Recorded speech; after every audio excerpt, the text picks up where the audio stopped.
We have all lived through racialism of a kind that only the people in this country have endured in all history. And yet we didn't know exactly what it meant until we met Imam Abdul Ali Musa this evening. The organizers of this conference really decided to test me out. They put me as the last speaker on the first day after Imam Muhammad al-Asi and Imam Abdul Ali Musa, two of the greatest exponents of the art of public speaking that I have known in my time, and I have known a few. And therefore I have a hard act to follow. I will not even try to compete with the depth of knowledge of Imam Muhammad al-Asi, his total control over the Quran, over the knowledge of the Quran and its application to modern conditions. Because this is what our Imams are lacking today. They know the Quran, they read the Quran, they recite the Quran, but they cannot apply it to the conditions today. That is where Imam Muhammad al-Asi stands head and shoulder above, and one and only person in the world today who does it with great verve, with great style, and with great commitment. Imam Abdul Ali Musa is the man who has seen life from every possible angle. He has been on the anvil of the blacksmith. He has been on the ship of the slave trader. And he has been on the jumbo jet of the modern Islamic movement activist. This man combines in him all that is good, in all that is history, and all that is Islam. He can make us see things that you and I might look at for a lifetime and never know we have looked at it and we have seen it. How he has defined racialism today is something probably none of us understood before. We have all lived through racialism of a kind that only the people in this country have endured in all history. And yet we didn't know exactly what it meant until we met Imam Abdul Ali Musa this evening. The organizers of this conference really decided to test me out. They put me as the last speaker on the first day after Imam Muhammad al-Asi and Imam Abdul Ali Musa. Rabbil Alameen. We welcome you here today. What is this, August the 2nd, 2020. Right in the middle of what we call 2020 vision. Everybody seemed like this year they had the idea of, since good clear eyesight is 2020 vision, so they wanted to make sure that their hopes and dreams and aspirations for this year was bathed in or surrounded by 2020 vision. But last night, or night before last, I watched a movie that was made in 1995. It was called Panther. It's about Oakland and the Black Panther Party. And I knew I knew most of the leaders of the Black Panther Party. Some of the people in our organization would go back and forth between in fact, Johnny Batia. Can anybody pull up Johnny Batia? Johnny Batia, we call him Shotgun. He handled security in our organization. Later on, when I left, he did security for Felix Mitchell, who was big in Oakland when I left, but he was just a big drug dealer. He wasn't involved in no civil liberties or nothing. But Johnny Gunn, as we used to call him, went with him when I left the country. And when I saw that movie, knowing what I know about the movement, I changed my subject a little bit for today. And a lot of what we're going to talk about relates to the Oakland Story. So that would not only deal with civil rights and civil liberties, but it would deal with the Islamic movement also. Because remember, originally, our first masjid is in Oakland. Then we came here 31 years ago in '89. And we've been on a roll ever since here. Then I heard this morning early someone from the police union standing up for police officers. And they was talking about Bill Blasio, whatever his name is, up there in New York. He had came out maybe 4 years ago when our original I Can't Breathe came out, and he said, well, we got to do more and we got to da-da-da-da-da. Then I think somebody came out of town, so-called killed two policemen. When they killed him, then the other police blamed that on the mayor. When the mayor showed up at some event, all the police turned their back on him. And that shows you the power of the police unions. Like right now, if you go look at the news, who's got center stage? The police unions. Who's waving all the flags? The police unions. What happened to Black Lives Matter? Allah knows best. In other words, since they're unified, organized, and focused on what they do, they don't defend the people, they defend the police department. Did you find anything about Johnny Batia? Or you couldn't, nothing came up? Yeah, Johnny Batia. Okay. There's certain points about, I just mentioned some names a few minutes ago. I mentioned Hubert Harrison. He was one of the fathers of the Harlem Renaissance. But he was black, he was from the islands, he was with Marcus Garvey for some time, but nobody knew who he was because he was too black. The person that coined the phrase Black Power was Willie Ricks. He's the one that told Stokely Carmichael what to say. He was back there. Didn't that thing you dialed up said Black Power? He was the originator of Black Power, but you don't know about him.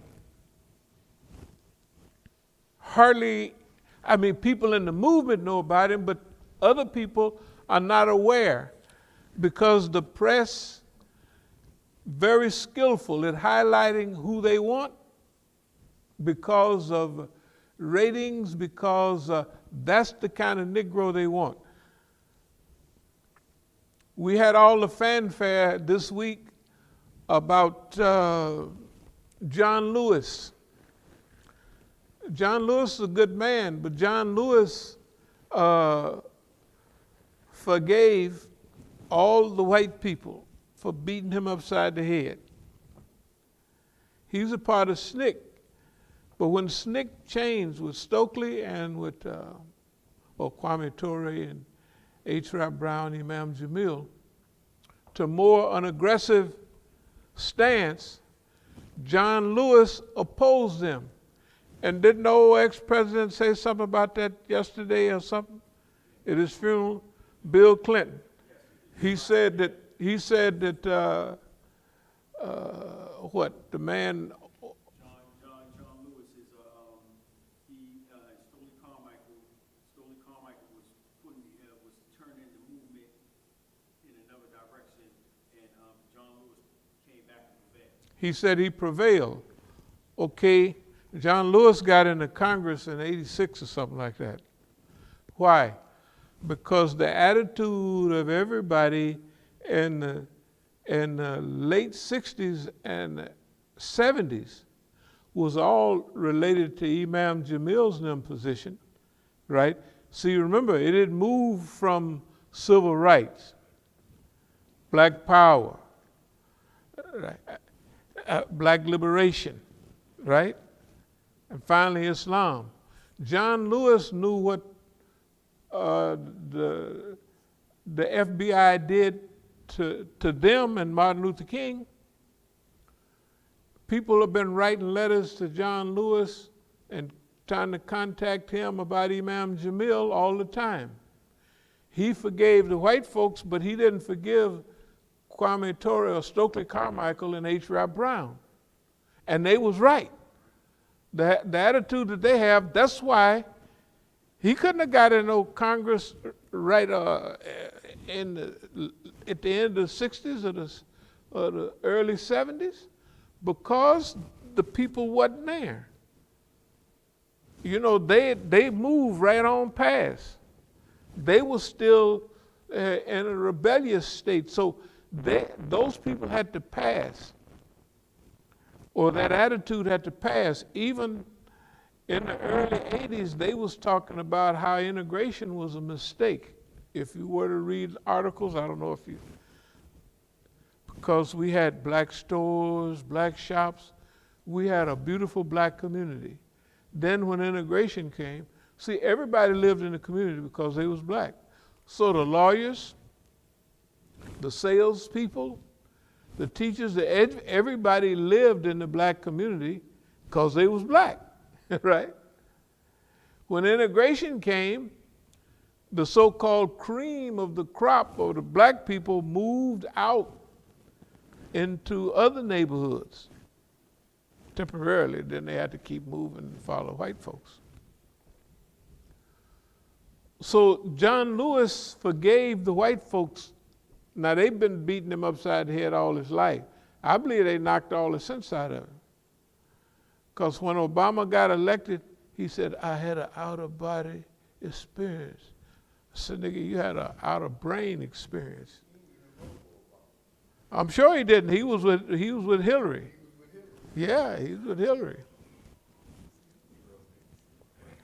Okay, but see, you got to remember, look, that's why we're having the Oakland Story. That's why we're dealing with what we know and what we remember and what have you. So I'm going to start by reading. First of all, we say, from watching that movie Panther the other day, the one that was made in '95, it was so fraught with misrepresentations. Since I'm from Oakland, I knew everybody, and half the people went back and forth between our organization and theirs. And they stayed with ours. You know why? Because we were blacker. And we were blacker, but not only that, we was, if the thing was to have more money and more wealth and black power, right? That's what we represented, and that's what East Oakland Enterprises did. But I want to mention a few titles, and then I'll get into the lecture. They're like La Tatraba, which means, what Yusuf said to his brothers. We're going to talk about birthright a little bit, or mention it. Birthright is that from freedom rides to civil rights, civil liberties, black nationalism, black power, black liberation, in other words, like our friends Sekou, Dinga and them, black power,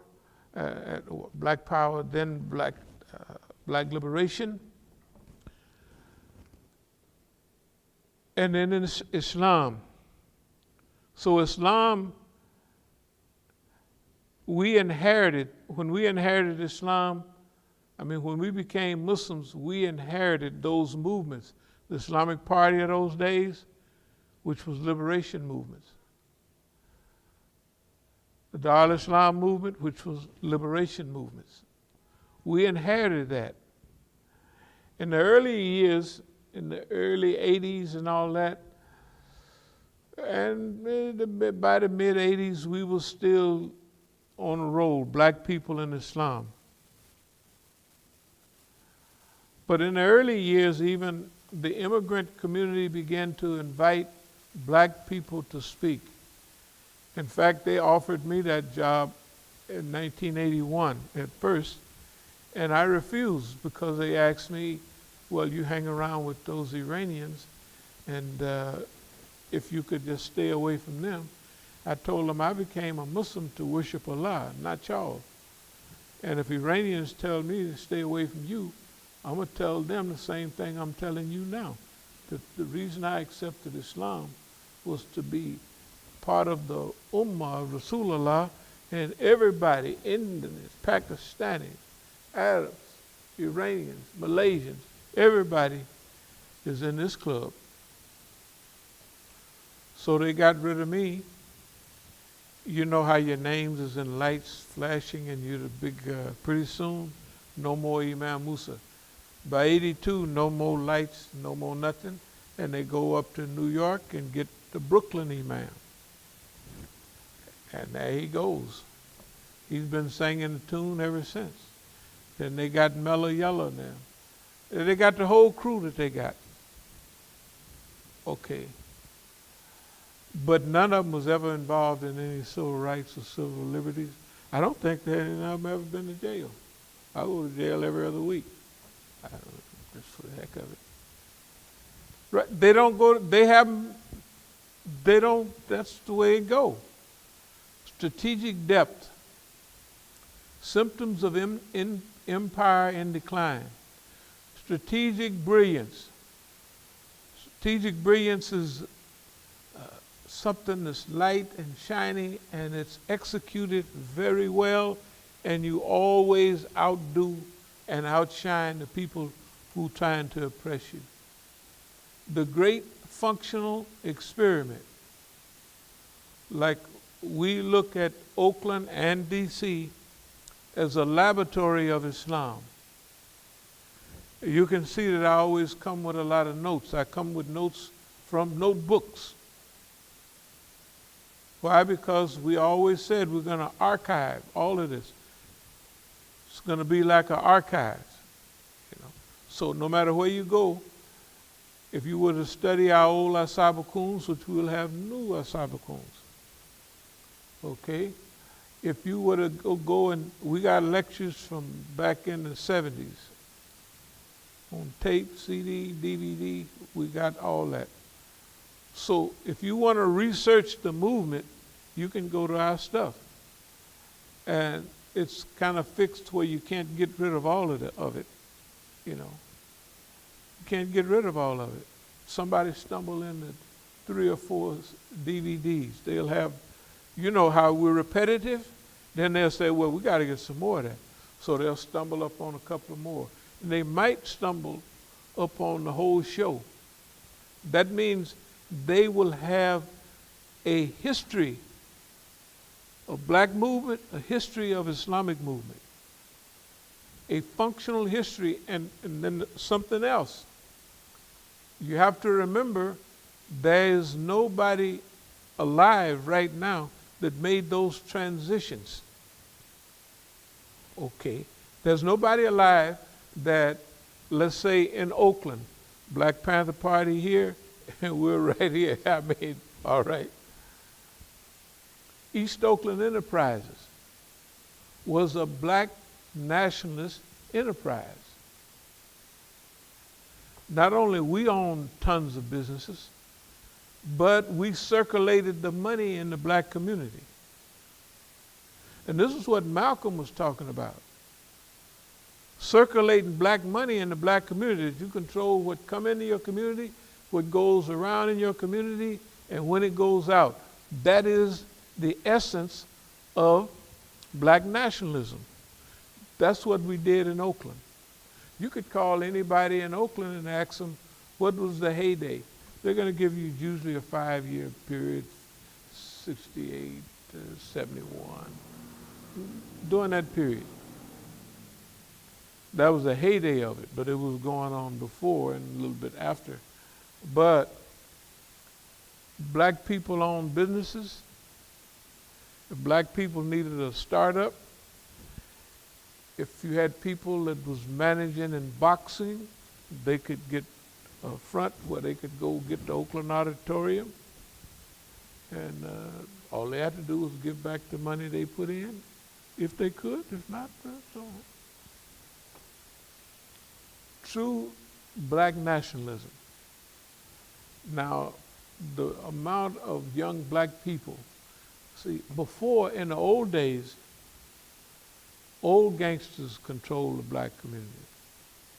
You had to go through the whole trend. This flipped. This was all young people. I mean, from 18 to 25, when I left the country to go to Algeria, I was 26 years old. I was still in my 20s. I was technically just getting started.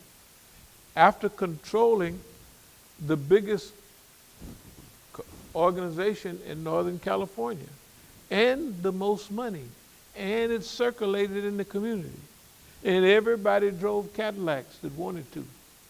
People was buying their own houses. You got to remember what this circulation of money did. And if you don't believe it, just keep calling Oakland till you get somebody. Was you alive during Big Hank's time? No, but I heard about it. Well, what did you hear? Ring, ring, ring. What are you, yes, I was there. I saw it. I was right there. Well, what happened?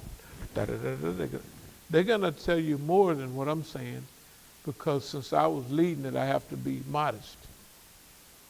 It's unbelievable. I'm just telling you. That's the way everybody was shocked. When I left the country, everybody was saying, did that really happen? And that's, when I go back to Oakland now, even everybody remembers that. And they're trying to relate something 50 years ago to what's happening now. I said, that ain't what's happening now. That was just an educational period. That was just a small period, you know what I mean? It's like you're a ball player and all people remember you used to play ball in high school, right? Or college. Right. Okay, let me continue. Historical positioning.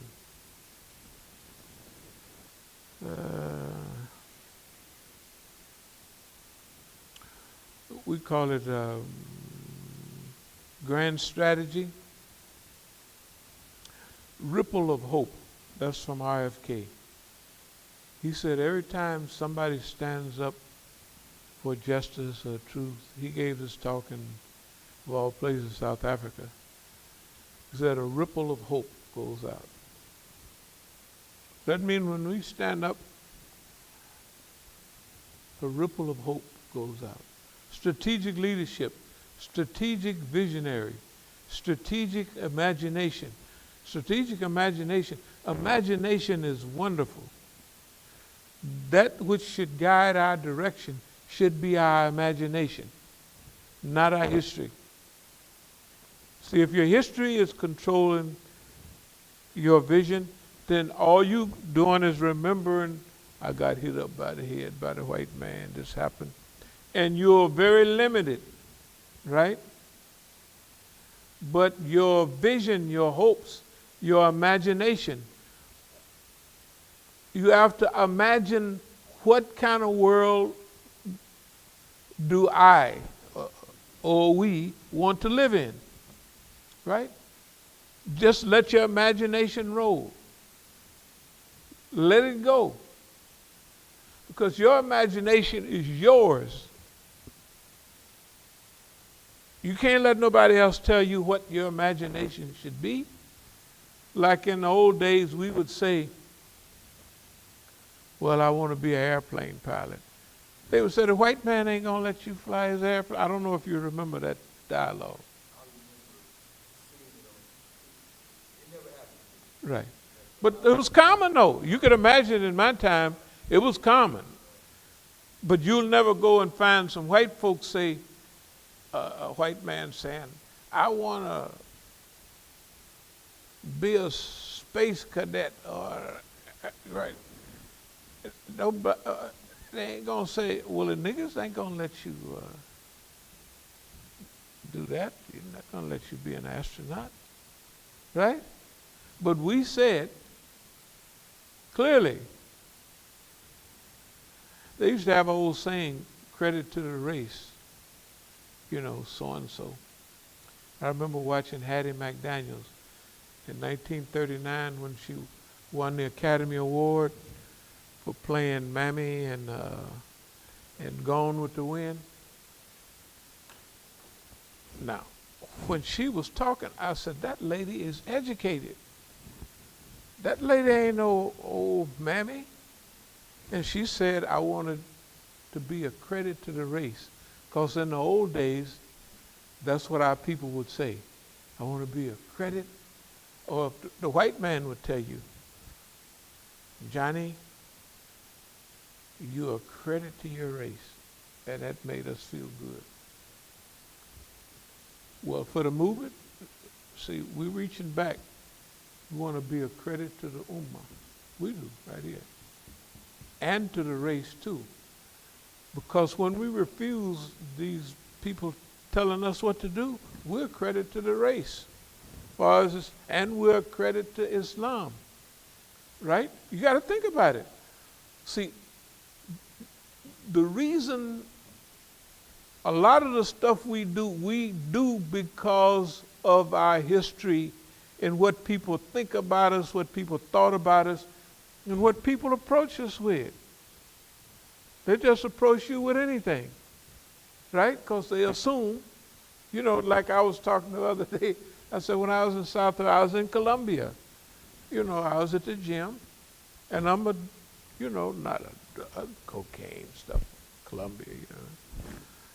And got up there in it. You know, there's no African Americans that got big in smuggling cocaine, like getting it down there, transporting it and distributing it. That's big. You can't be no dummy and do that. You cannot be a dummy, right?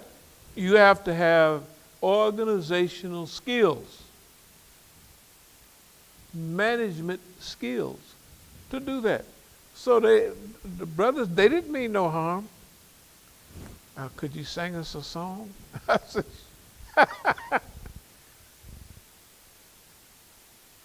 I said, man, I'm down here for different things.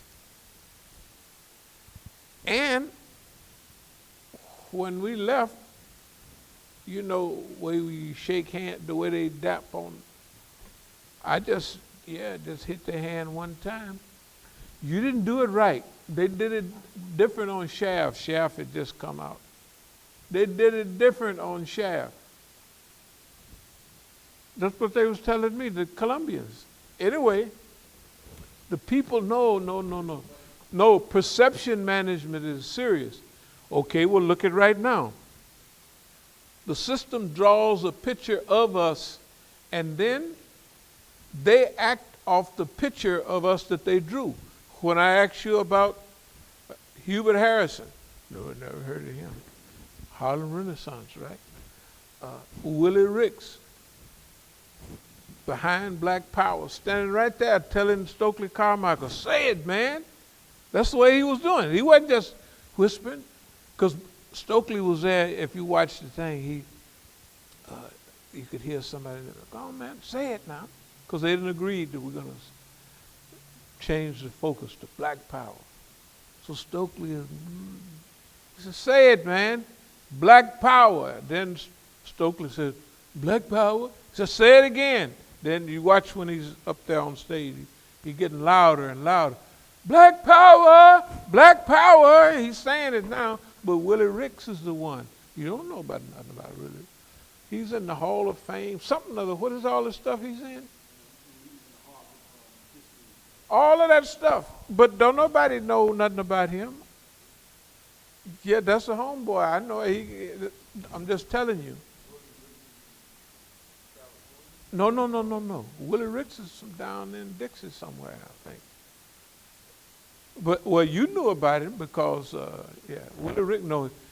Willie Ricks, we used to have programs in California sometimes. You know, the masjid, working with black-orientated people. Well, we had a lot of them. And so he would be at a lot of those, Willie Ricks. Yeah.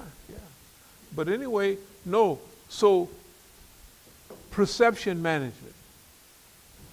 That means people act off the perception of reality, not reality.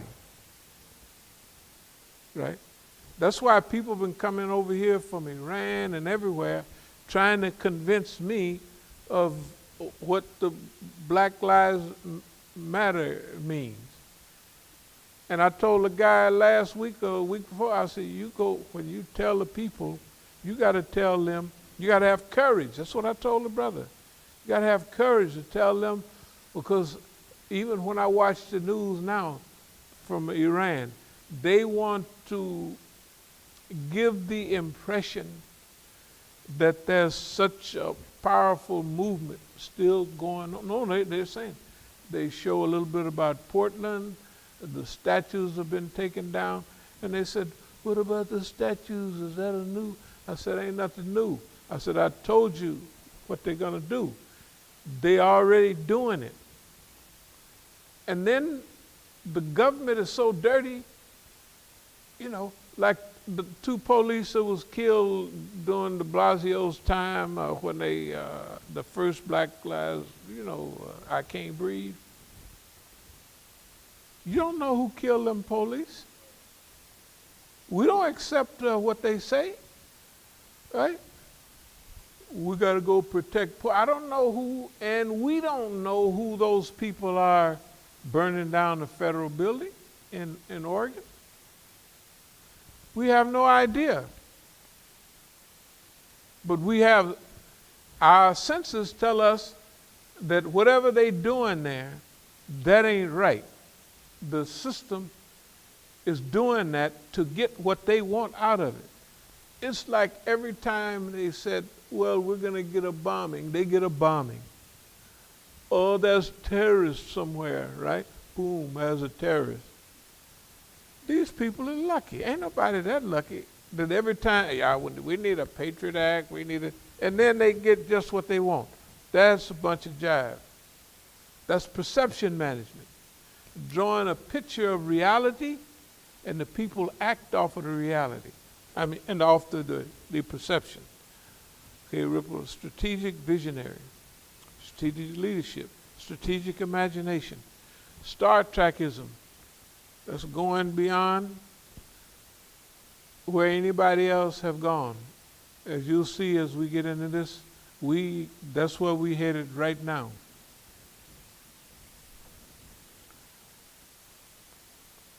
For all the stuff we was talking about Oakland, Oakland was just the right size. It might not have worked in New York. It might not. Oakland was just the right size. You know what I mean? About 400,000 or 500,000 people. You know what I mean? Not too big, not too small. Maybe it wouldn't have worked in New York.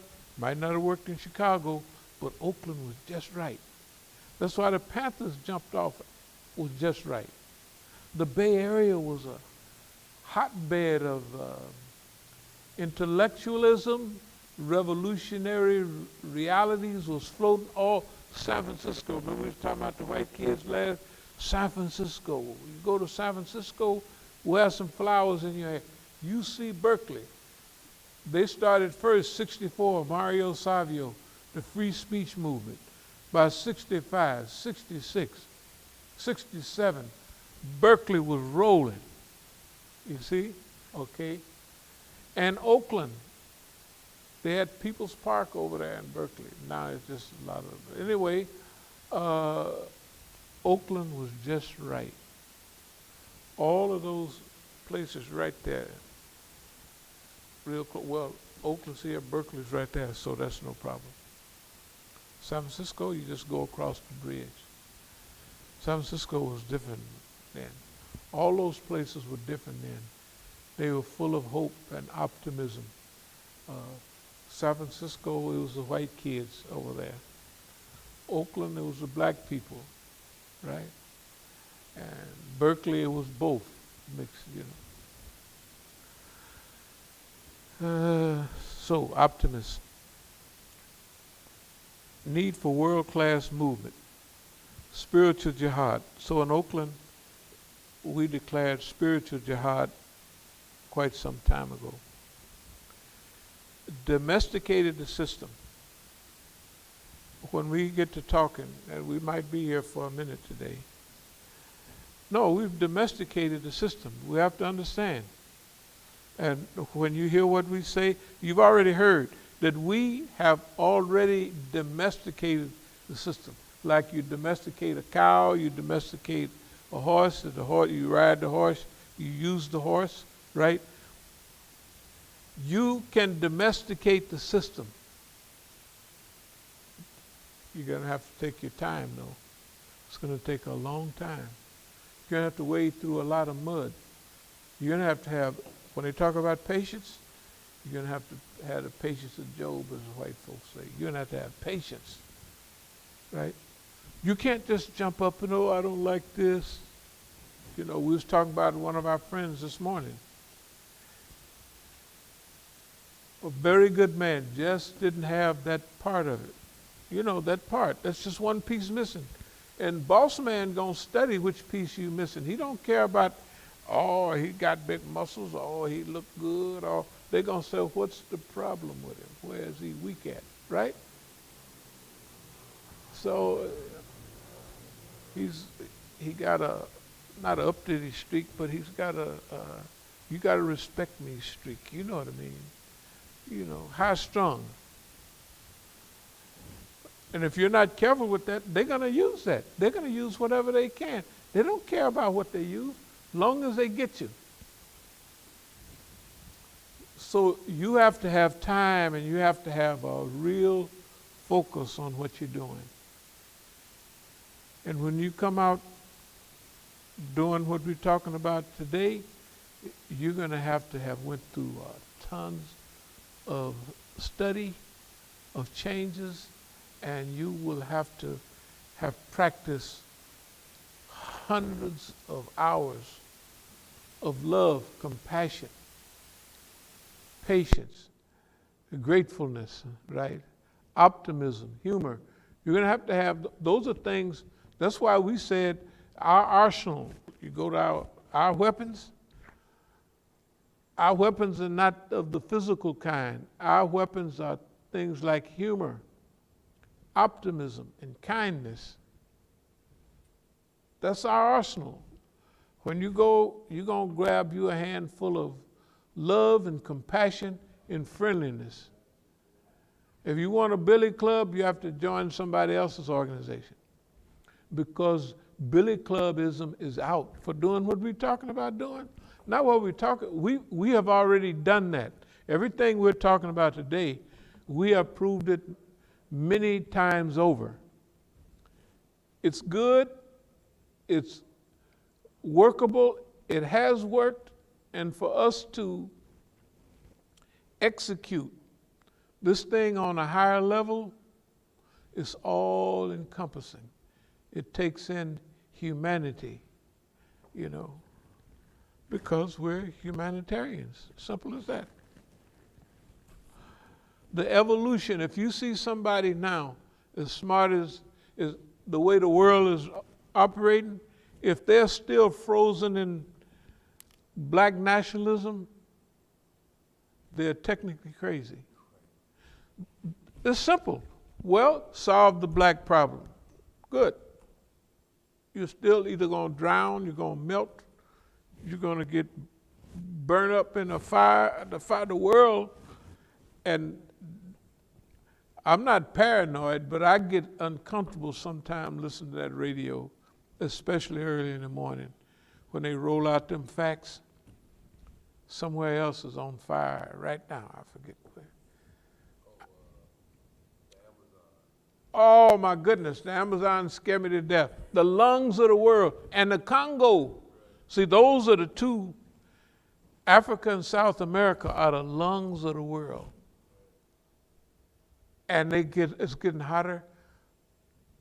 Forget about, we just finished, what was it, almost 30 days of over 90 degrees. It's the first time it's ever happened. It's the first time it's ever happened. We having a 100-year flood every year, right? So if you solve the black problem, you're going to drown anyway. You're going to burn up, right? You're going to get shot somewhere. You're going to starve to death with all of this food. You know what I mean? You're going to be homeless. You won't have a house to stay in. With all of these houses, can you imagine all these beautiful houses? Did anybody hear what we said yesterday about 81 times the money that in D.C., the white folks have 81 times the amount of wealth that black people do? This type of wealth disparity in D.C. They're going to discuss it on August the 11th. Oh, how did that happen? Boy, I tell you, okay, let's pick up, because I'm just warming up here. Optimists, need for world-class moves, spiritual, domesticated the system. We're going to tell how. Stalingrad to Oakland. Stalingrad to Oakland means that the greatest, when the Nazis, the Germans had the world on the defensive, they're winning all the battles. They will stop the German army. The Wehrmacht was stopped at Stalingrad. And from then on, they didn't have hardly no more victories. Everything was the Russians chasing them. They called it the Eastern Front. On D-Day, when the Americans finally got there, June 6, 1944, the Russians did already whoop the Germans. They whooped them bad all the way back to Berlin. So Stalingrad, okay, 27 million Russians died. 27 million. You don't hear that much. Anybody ever heard that number? 27 million. Sometimes they say 28, but it's a lot of people. Stalingrad to Oakland. Boss man done slapped the urine out of every movement we done ever had. They have. They punch us with one blow and we fall out. It's not because we're just not trained. In the movie the other day about the Black Panther movie, the one made in 95, J. Edgar Hoover is saying, well, we've been down this road before. That means with the communists. That means with white folks. That means with Puerto Ricans, right?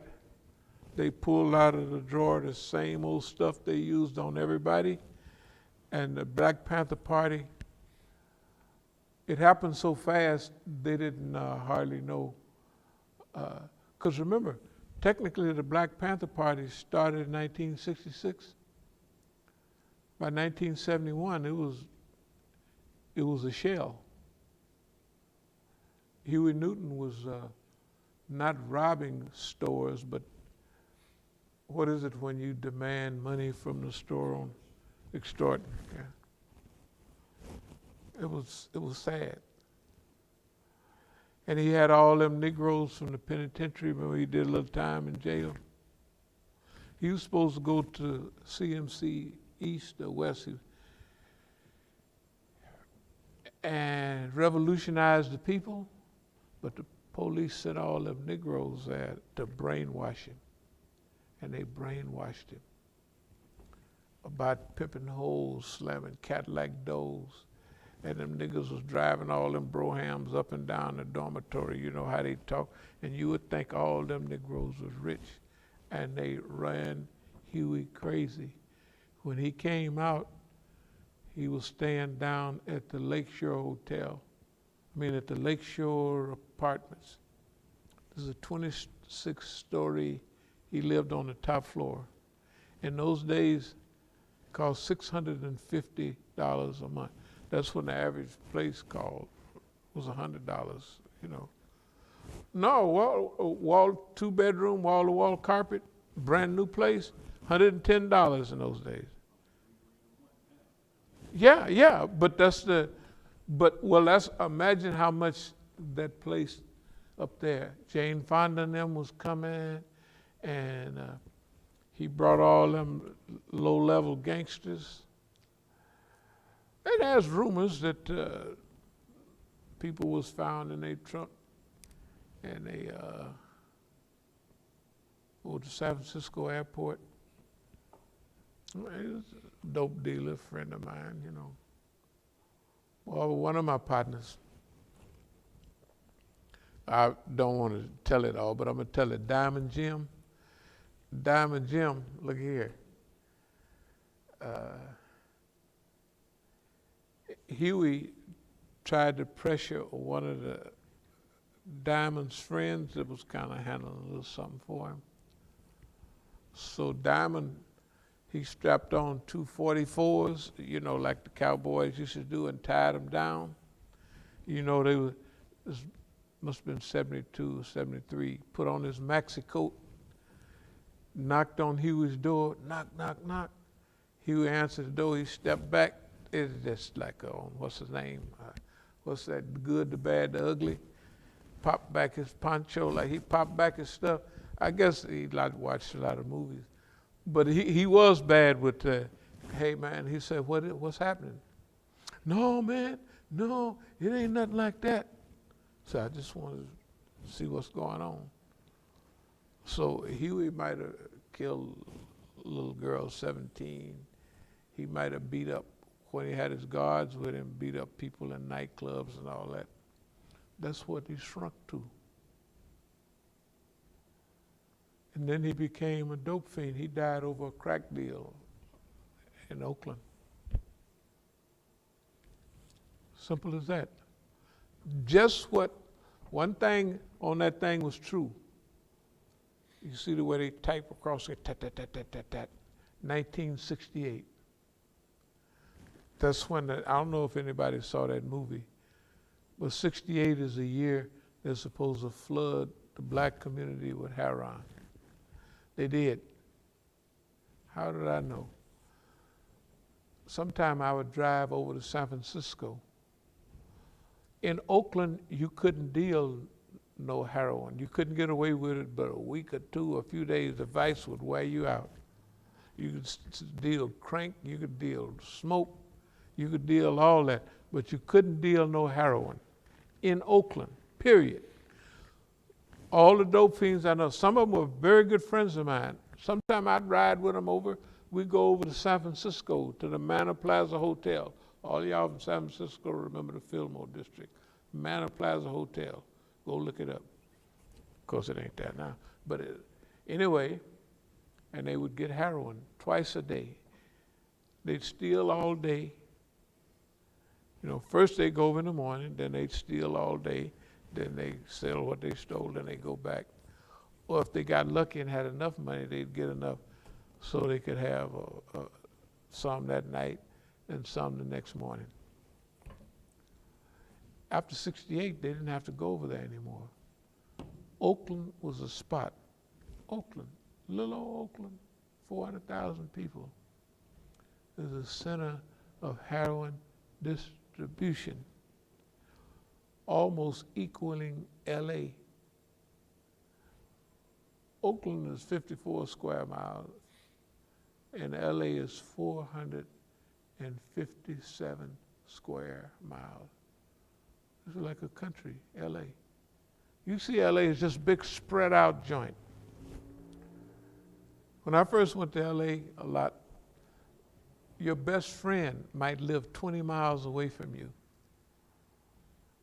20 miles. You have to have a car. That's why that's all. When you see LA, cars. Okay, let me speed up. Because at this rate, I will Stalingrad to Oakland. Oakland, and that's us right here. We have broken the back of the governmental movement in the United States. We've domesticated them. I'm going to tell you how. And they have been working on our behalf for everything they did over the last decades. I'll put it this way, the closer you get to today, the more influence we've had. If you notice how we carry ourselves, the government can do thousands of things to us, but they can't get us to respond to nothing, right? All the cars are stopped out there, all of them, every one of them. Junk is everywhere.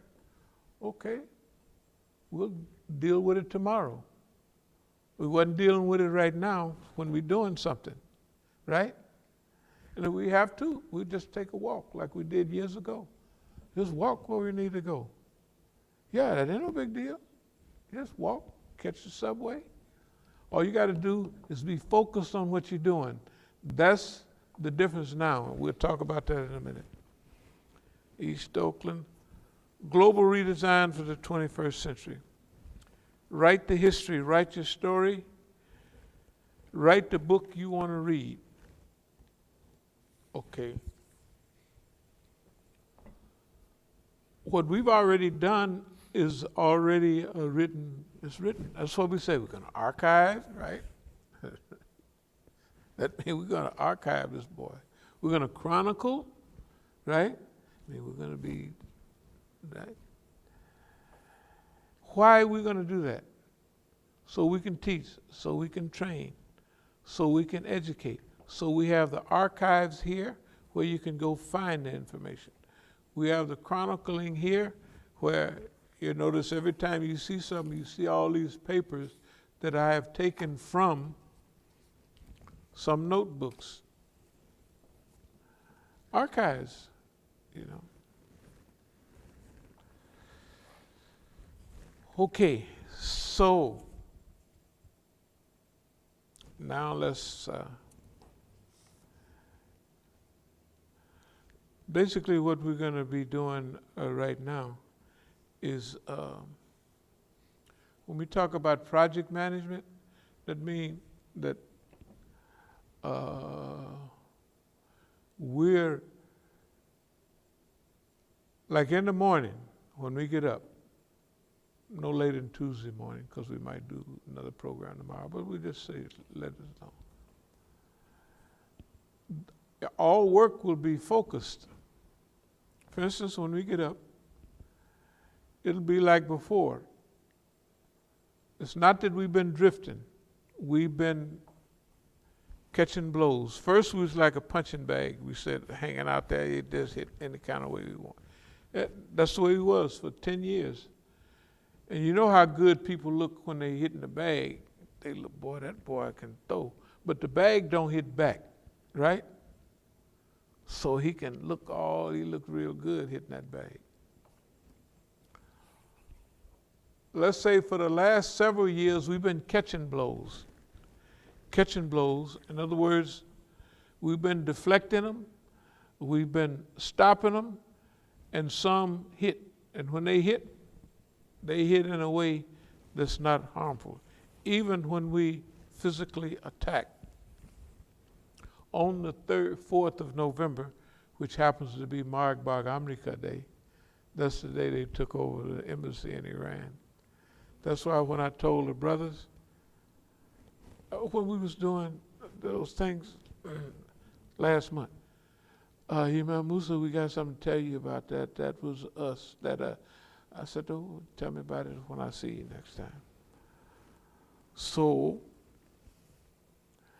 we could just assume whatever it was, they wanted to show me, this is how we feel. And they wanted to show them, this is what we do to y'all people. On Mark Bar America Day, and you took over our embassy and turned it into a freedom spot. Now, this is what you're going to get. It don't work like that. That stuff don't work like that. It don't work like that because all the things that we've talked about in the near future, re-Africanization of Islamic movement in North America, it's been here all the time. And we have been wasting no time. In fact, we've become very efficient at what we do. In the morning, it won't look no different, but it'll be a schedule, simple schedule. I know what it'll say: rise early, go get exercise, So by the time, you know how this virus you get up whenever you want, you know what I mean, your day, I don't feel like it, or I'll go here. You get everything done, but you be going to bed at 4 a.m., and can't hardly get up for Fajr, staggering around. I'm just saying, if you go into bed at 4 o'clock, that's about an hour before, 10 minutes before Fajr. You know what I mean, during this time of the year.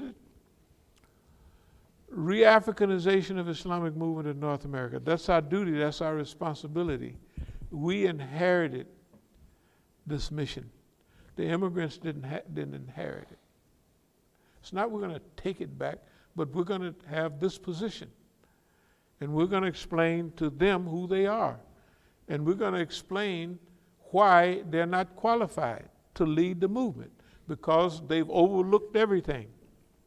Not one of them was out there. Remember that family of Pakistanis we said was about before? That's it. Did anybody see anybody else out there? Maybe one or two. We heard some As-Salamu Alaikum. Yeah, I mean, they're wearing shorts and all kinds of, right? They probably smoking weed. They just say business, right? They didn't look that brotherly. Even the ones that I talked to that knew about us still already had a picture of us that was similar to the people out here. They had been in the area, but they thought that we were affiliated with the nation. Well, that's a perception. That's a perception. That's stuff they give. Look, that stuff works. It's been working. That's the people we've been talking about.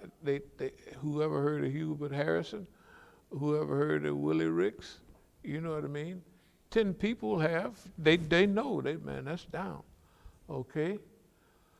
A few people have heard of us, but we're going to change that because we're going to develop our own mechanism now, our own propaganda machine. Let's call it propaganda. Education, training, right? That's what we have to do. We're dealing with a staff now. So every day when we get up now, it'll be a list of things we do. Well, we might start in the morning, finish up painting. We might move next door to our little place there. We might get the electricity and everything hooked up for the masjid, right? The lights outside, the alarm systems, everything, and fix everything so we can call people and actually get a, what do we call it, occupancy. You've been here for 100 years, you know, and it's okay. All right. De-Israelization of Islamic movement in North America.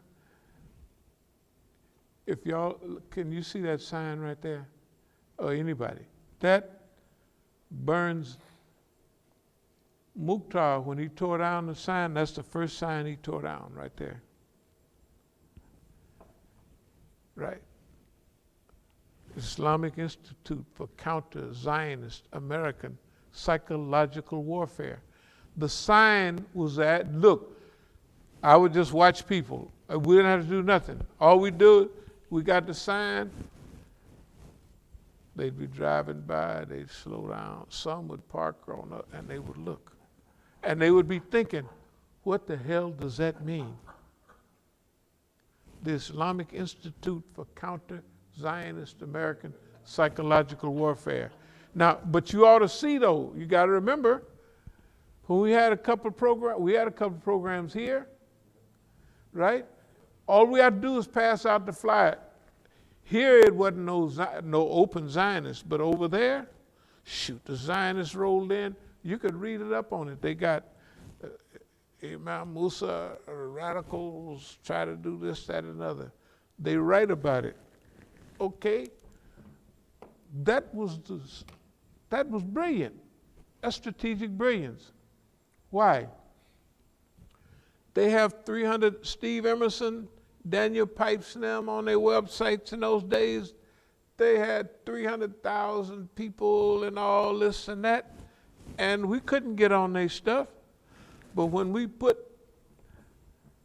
the Islamic Institute for Counter-Zionist American Psychological Warfare, hey man, they put it on all their stuff to go against us, and it was free advertisement. And remember, 10, 20% of the people that look at their stuff gonna be Muslims.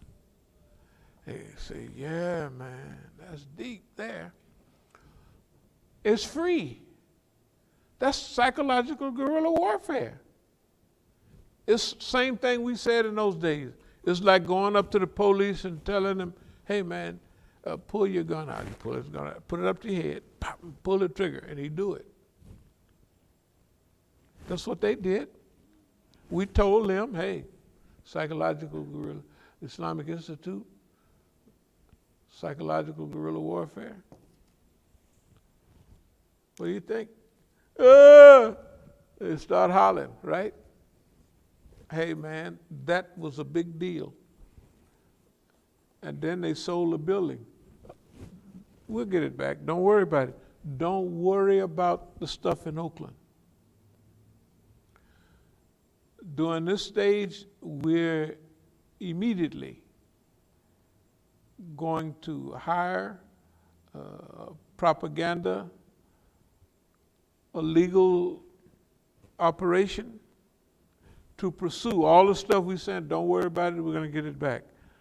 If you knew how open and how loose the Oakland Police Department have been, I call it the ridiculous trap. So the Islamic Institute for Counter-Zionist American Psychological Warfare. There's Muhammad again. I guess y'all saw that already. Muhammad Ali. Yeah. Now, I don't want to change the subject, but remember we was talking about the Battle of Vicksburg? The Battle of Vicksburg, the one where my great-great-grandfather fought in. Remember they was talking about the Union troops. Okay, the same thing. When I watched last week this thing dealing with, they talk about I like yellow girls. Look at this child here, boy, I was telling you. That's a tar baby. That's Miss Mary, we used to call her. She's a tar baby. She was a little older, you know, you could tell the way she dressed, got the furs and stuff. But the Battle of Vicksburg, oh, I got tons of tenders. That ain't nothing.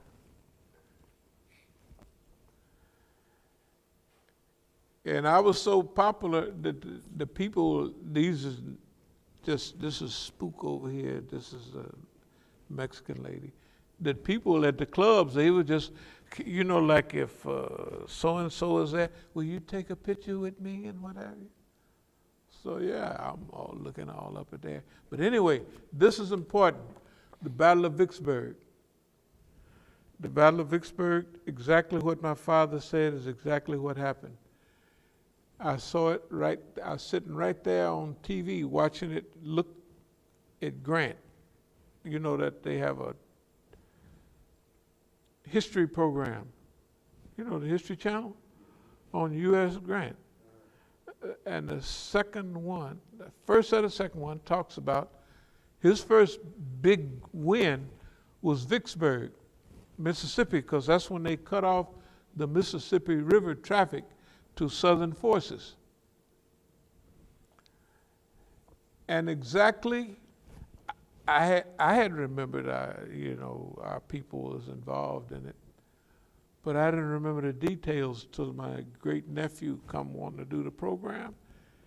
And I listened to it. I said, just last night, I saw the same thing. Because the black people had to build rafts, to go over to the other side. And they creeped on by, you know what I mean?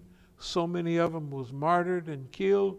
It's exactly what we was told. And when I was going right there in Vicksburg, Mississippi, it just has a little plaque there. But it has many plaques. There was another plaque I saw, it looked like Emmett Till's plaque. That's Sharp Negro. This is the only thing is, this is the beginning of clownery. I stopped right here. I stopped there because the white with black looks prestigious like. But the other way around, I looked at that. Not everybody else, they didn't see it the same way. They said, boy, look at that Sharp Negro there. There's Big Hank there. And believe it or not, this is a new car they was just bringing over here. It's called a Toyota. No, right, that car right there is a Toyota. Look way back. That's one of the first Toyotas they ever brought over here. Yep. Now, these plenty of Cadillacs, but that's before I was getting rich, Anyway. Y'all remember Imam Yassin Abu Bakr? Yeah. There he is right there. Allama Zakzaki, that's Imam Khomeini's grandson. This is Zakzaki right here. See right there? You could tell. A young Zakzaki. Young Zakzaki. Yeah. Hindu Kush Mountains. Now, there's a few more things. If you looked at these pyramids, you would think there's something to look at. If you looked at this statue right here, that's brother, what's the name right there?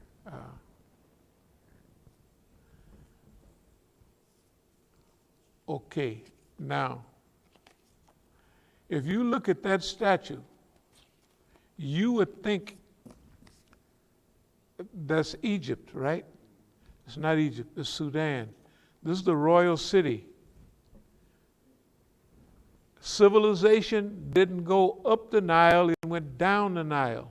The first pyramids, look at these they're smaller. These pyramids right here are in Sudan. This is called the royal city. That's Sudan. Where do you think that statue is from? You think it's from Egypt? That statue, right? You would bet $1 billion, just as Egyptian. It's Sudanese, right? I got proof right here that I guarantee you it's proof. Let me see. I know I can find it somewhere. Well, of course, the Sphinx that Napoleon shot the thing off of. Now, that's Egypt. Look at the body on that statue. Is that an African body or is a modern, skinny, Egyptian-looking lady? Tell the truth. Just look at it. You don't have to ask no question. You say, oh, yeah, that's one of the girls. That's one of the, right? It's simple. You can see it from over there. Look at it. Hey, man. Perception management.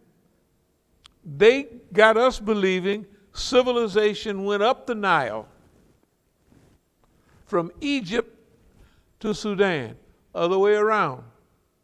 The pyramids, which are tombs, the hieroglyphics, the writing, Sudan down to Egypt. That's why things go downstream, right? I'm telling you, it's so much perception going on, misrepresentation. And I could do this stuff all day. The lady asked me when I was at that stop where I got that Vicksburg thing. This is Till trial opens in the summer. It was a display there about the Emmett Till trial. Older black people and a husband.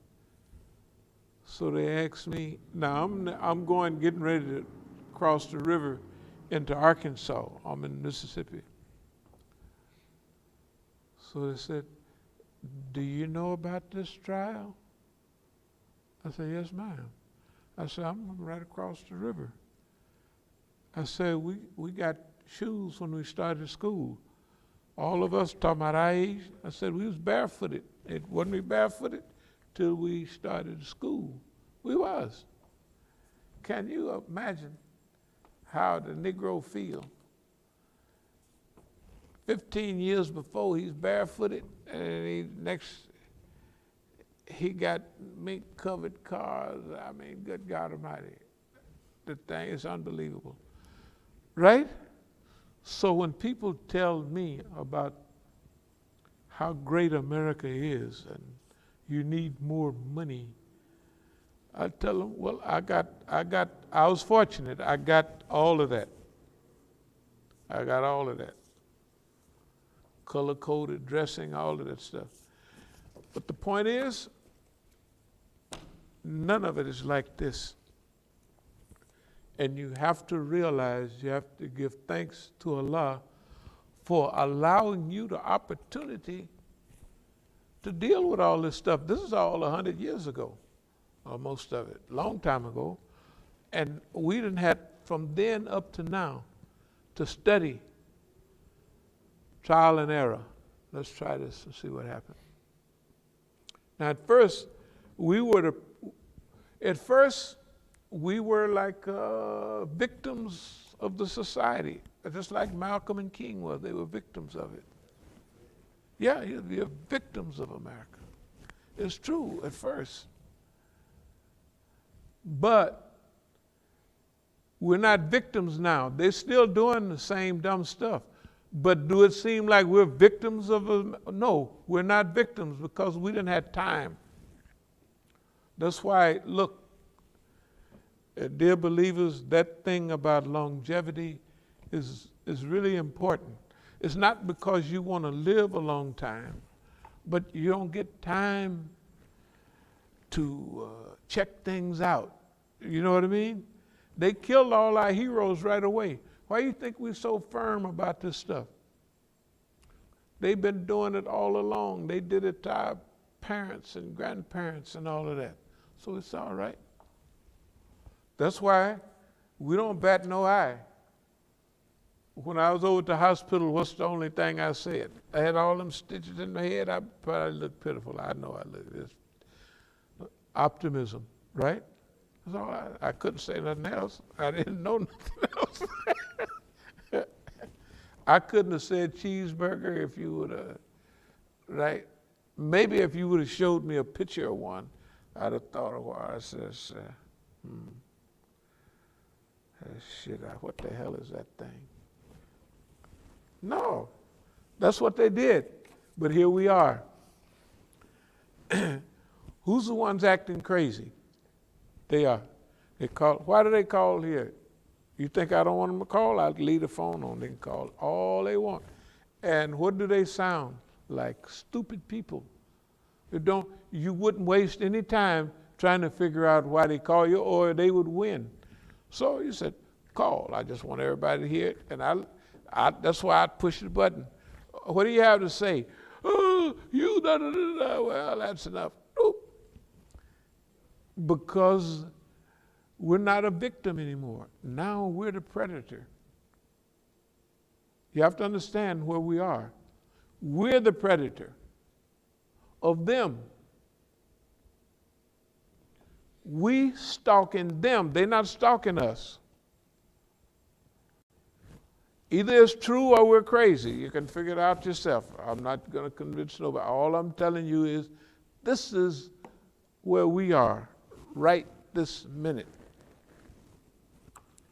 Okay. Arsenal, kindness, optimism, humor. Right. Credit to the race. Did I mention John Lewis forgave the white folks, but he didn't forgive Imam Jamil and Stokely Carmichael and them? That's pitiful. He didn't lift a finger. He knew what the FBI did to Dr. King and them. All he wanted to be in Congress. You think if he was like Hubert Harrison or Willie Ricks and them, they'd have had him, carried his body around, looked like he was a martyr or something. Had it in D.C., sent it down in Dixie 2-3 times, right? Because he's they nigga. I'm not against him, he's fine. He had a right to push that nonviolent stuff. Because we have a right to our own position. But they ain't gonna carry Imam Jamil around to all them places. They didn't carry Stokely around. Okay. There's something magic in forgiveness. There's something special about it. It's like if you got a weight or a burden, it goes away. It's magic, it's special. So our suggestion is everybody that wants to travel lightly, right? Don't take any hatred. Man used to start fires everywhere. You know, like for instance, say it's the Panther Party. Panther Party grew so fast that they couldn't control it. And how many people you think the police put in there? Almost every one of them, you know. If the FBI is out to get them, they're going to automatically fill it up with police. And they're going to kill only the ones that are valuable and good. So, I was looking on my phone, I just happened to come across an article. And the title of the article is The Political Economy of Revolutionary Struggle, Lessons from the Black Panthers. right. So I was reading through it, and it was talking about how at one point the Panthers got up to like where they had like millions of dollars. Right, right. Okay, but it kind of goes with what you're saying. But then it talks about how after the Vietnam War, the liberals pulled out, so that had an effect on their money. Right. And basically, that's what this article was saying, kind of caused, not that I was gonna ask you about. No, that wasn't the effect on the Panthers. They was broke now. By the time it's $2 million, that's okay. Let's look at Bobby Seale was in Chicago, handcuffed to the chair, gagged. Erica Huggins was up here, going to court. The brothers down in Louisiana, the brothers in Seattle, the officers in LA was attacked, right? So either Huey was in jail or Bobby Seale was going around to 68 to raise money. Charles Gary was one of their attorneys. He was a big white man. He got a lot of them off. But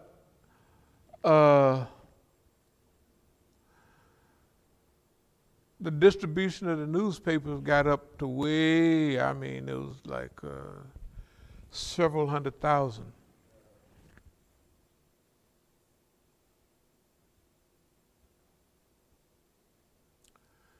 They said they got up to $1 million.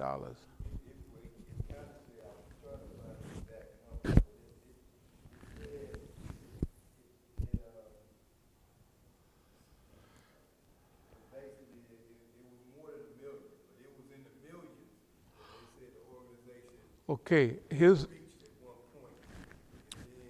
you got to remember though, it wasn't in the so-called, the white folks didn't leave the party shooting 71, 72.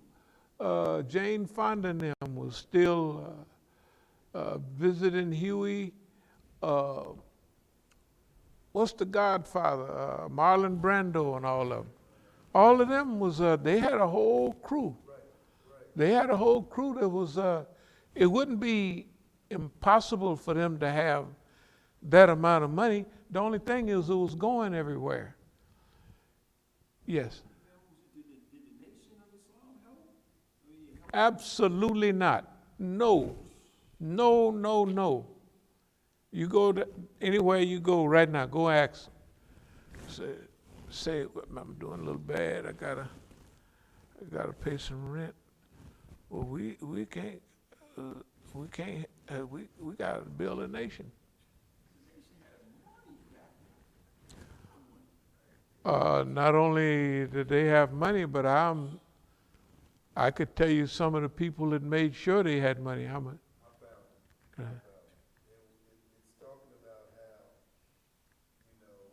at certain fundraisers, they would raise like $100,000. Right. They talk about 1970 specifically.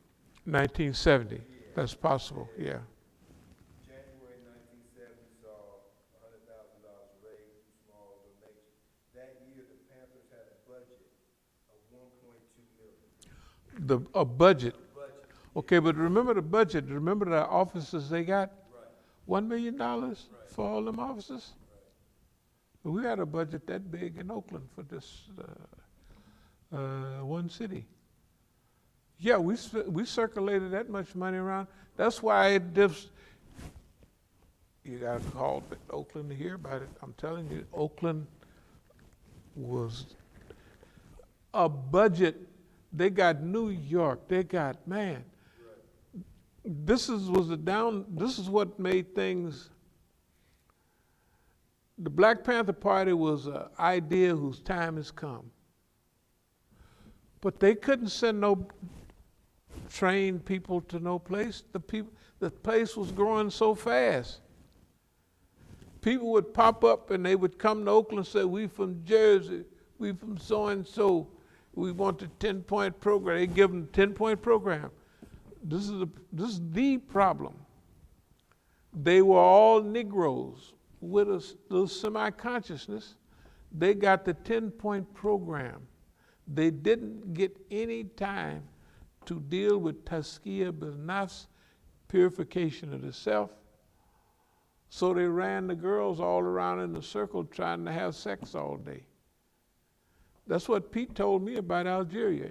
When I was in Tanzania, excuse the language, he said, pussy got us put out of Algeria. It wasn't the Arabs didn't like us. The Arabs watched them. The Algerians watched them. They watched them. I told them at the meeting, I said, you can't go down to the Rue de Douche Mourad every day buying hashish and nobody knows about it. They got agencies. They're gonna, they watch them. They would watch everybody. The Vietnamese. They watch if somebody's hosting you, they're gonna put somebody on you to watch your movements. It's automatic. They didn't care. They just did what they wanted to do. I think what they did with the money I gave them was it gave them enough money to leave. When I came back to see them, because I told them I'm going to go and, my proposal was at the meeting in Algeria was, for a revolution, we're going to need guns and bullets and weapons. I said, for my expertise, we can do it through drugs. And we started a drug cartel. They said, do you have them already? I said, well, we'll get them. There ain't no problem. They're out there. So you just go hook it up. Yeah, there ain't no problem. So they said, well, we can't do it. That's against our ethics. Then everybody else, so I ain't gonna mention the names, but my friends thought it was a wonderful idea. Right? So when I went to South America, first I went to Scandinavia, then I went to South America. And I hooked it up. And after we got rolling, I went back to Algeria to take them the first big batch of money. And they was gone. I said, man, that's cool. Because now remember, I'm not going to contact any of them or anything. So then I said, well, let me go down to Tanzania. Because I went down there and a lot of the brothers Pete was down there. He took over the party after Eldridge stepped down in '72. He took over the party. Remember the guy I was telling you that did security for the party? That was Pete O'Neill, the Panther in Africa. He's still there right now. You know, in fact, anytime y'all want to get, it's best to get in contact as soon as possible, because I'm the youngest out of all these guys, so that means, yes. I saw a documentary on Pete O'Neill because he got a house for Geronimo Pratt.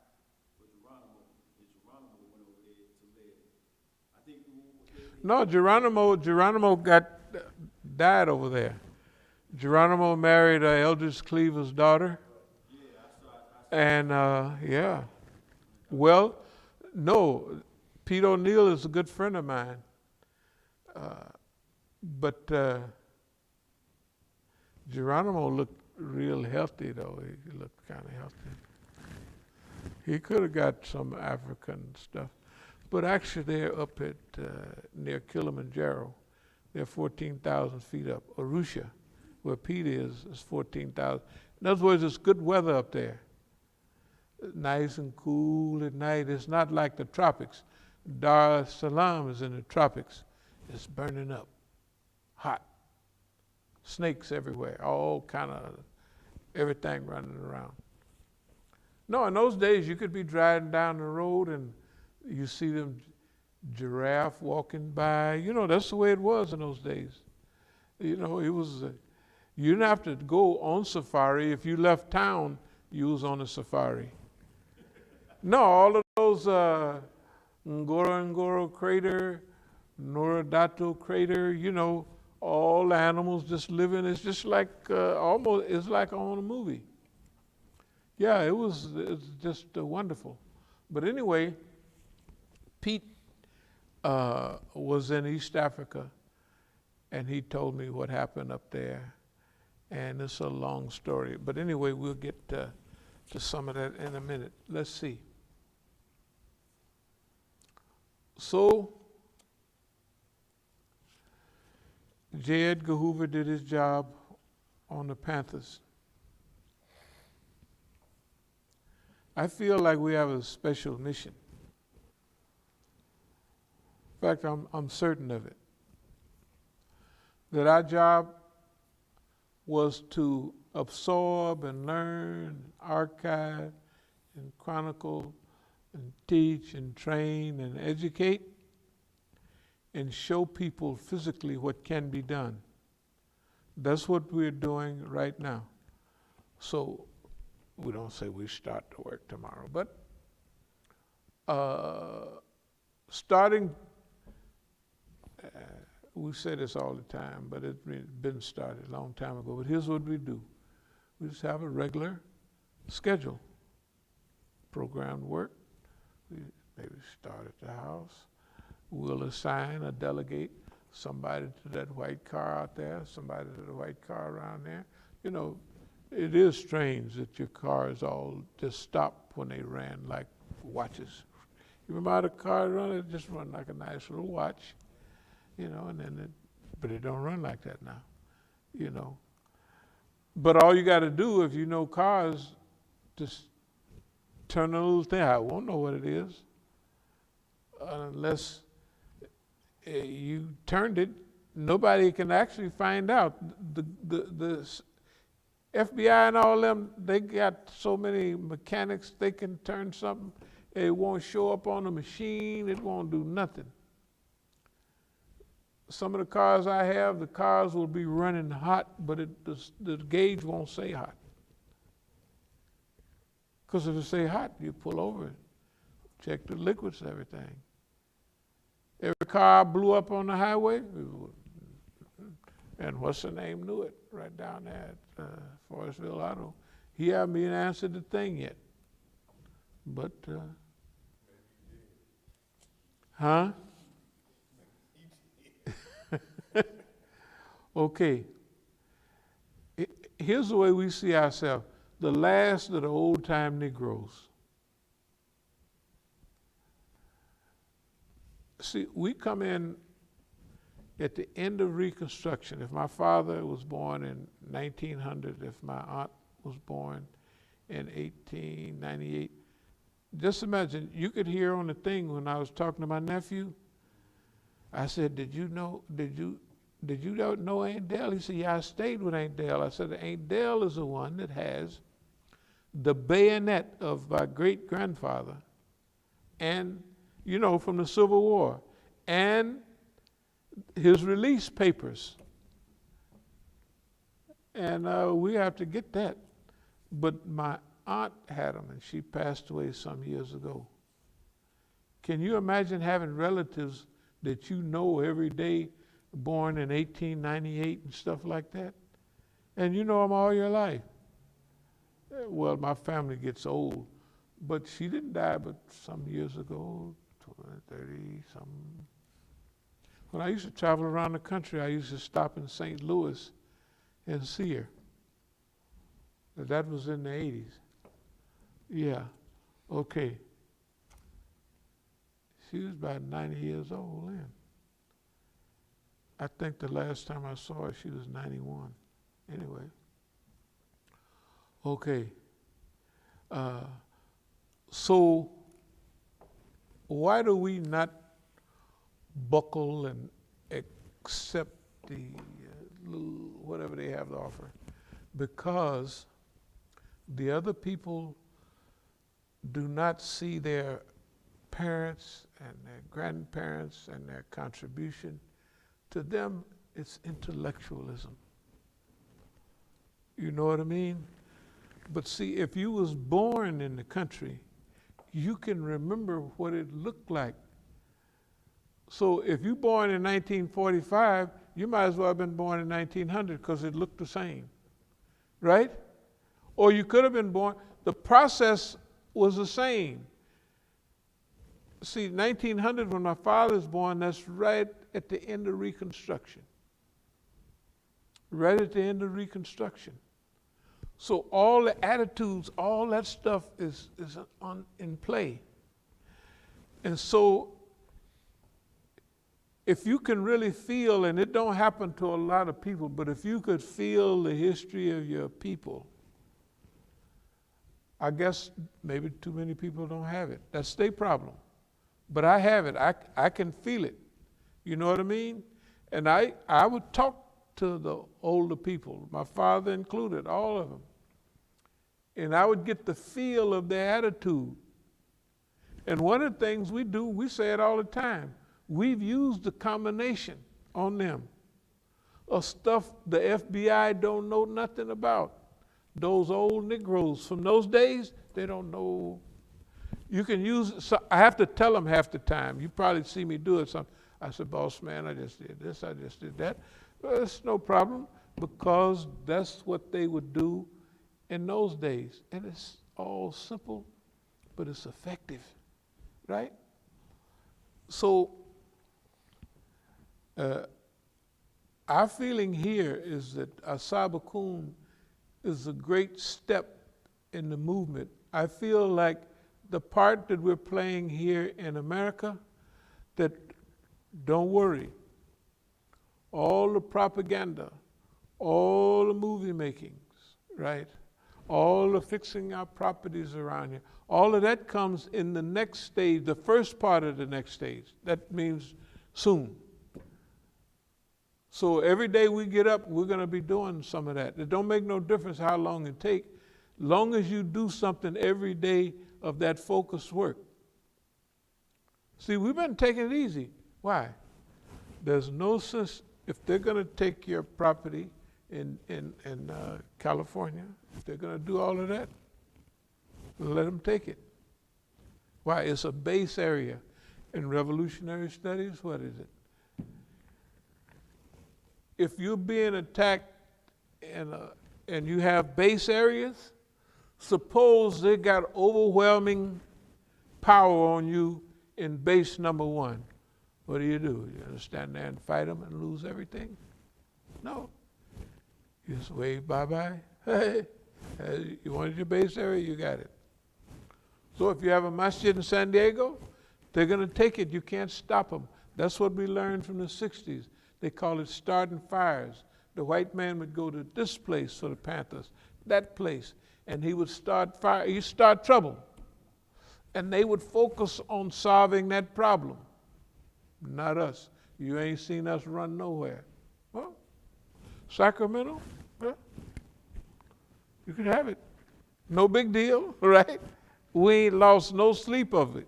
We ain't lost no time. We ain't lost no energy. We have not diverted our attention at all. All the stuff they was doing in Oakland, that's important stuff. They steal your accounts, right? Shoot, we had $100,000 in this account. I had the piece of paper, $3,000 in another account, I don't know how many. And that was when we were starting from, when we gave one of our friends a certain amount of money that we had saved for him. I don't know if you remember that. And I had wrote at the bottom, $581, that's what we had.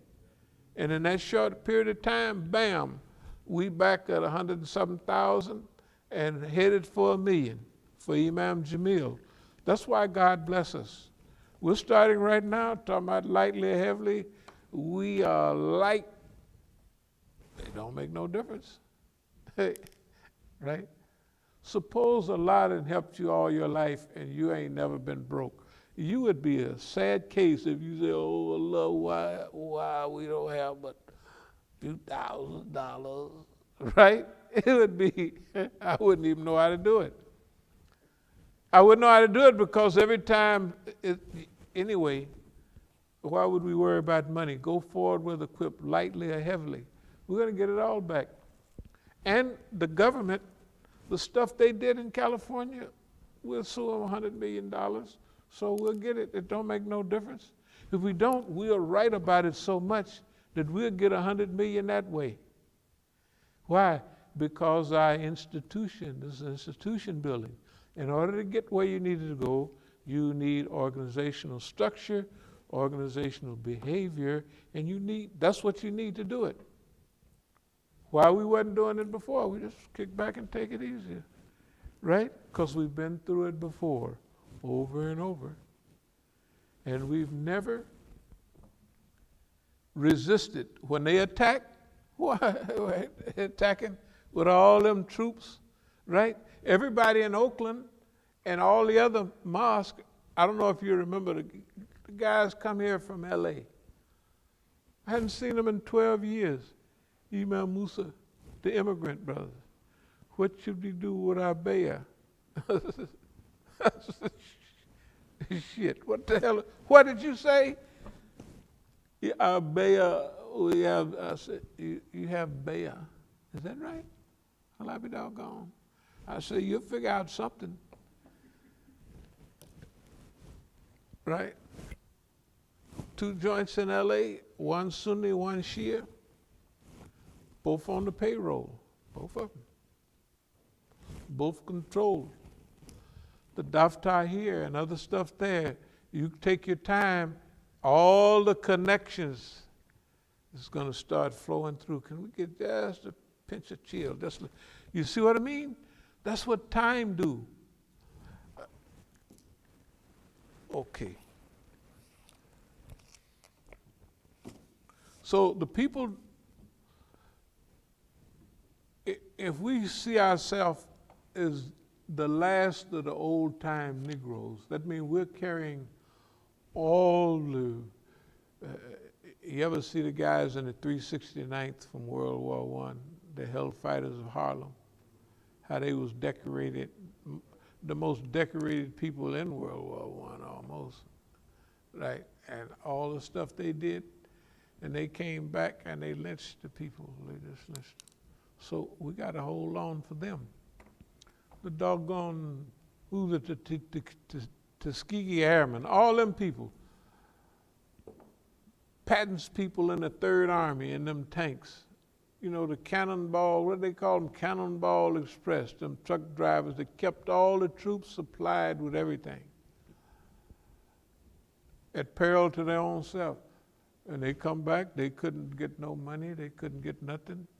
Some of them, they hung in trees. And then just to show them what they thought about them, if they was down in Dixie, they'd had them German prisoners of war over here, and the German prisoners of war could eat in a restaurant, and them niggas couldn't.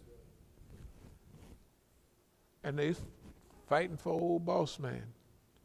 See, other people can talk. We do not forget none of that stuff. We're not going to forget it. They can forget it. They can go jump up and down at Isna and Bikna and all them places, all they want. We don't care because we're not doing it for the fanfare. You know, this is it's a historical, it's a spiritual, it's ethics, all of that is involved. That's why it's so good.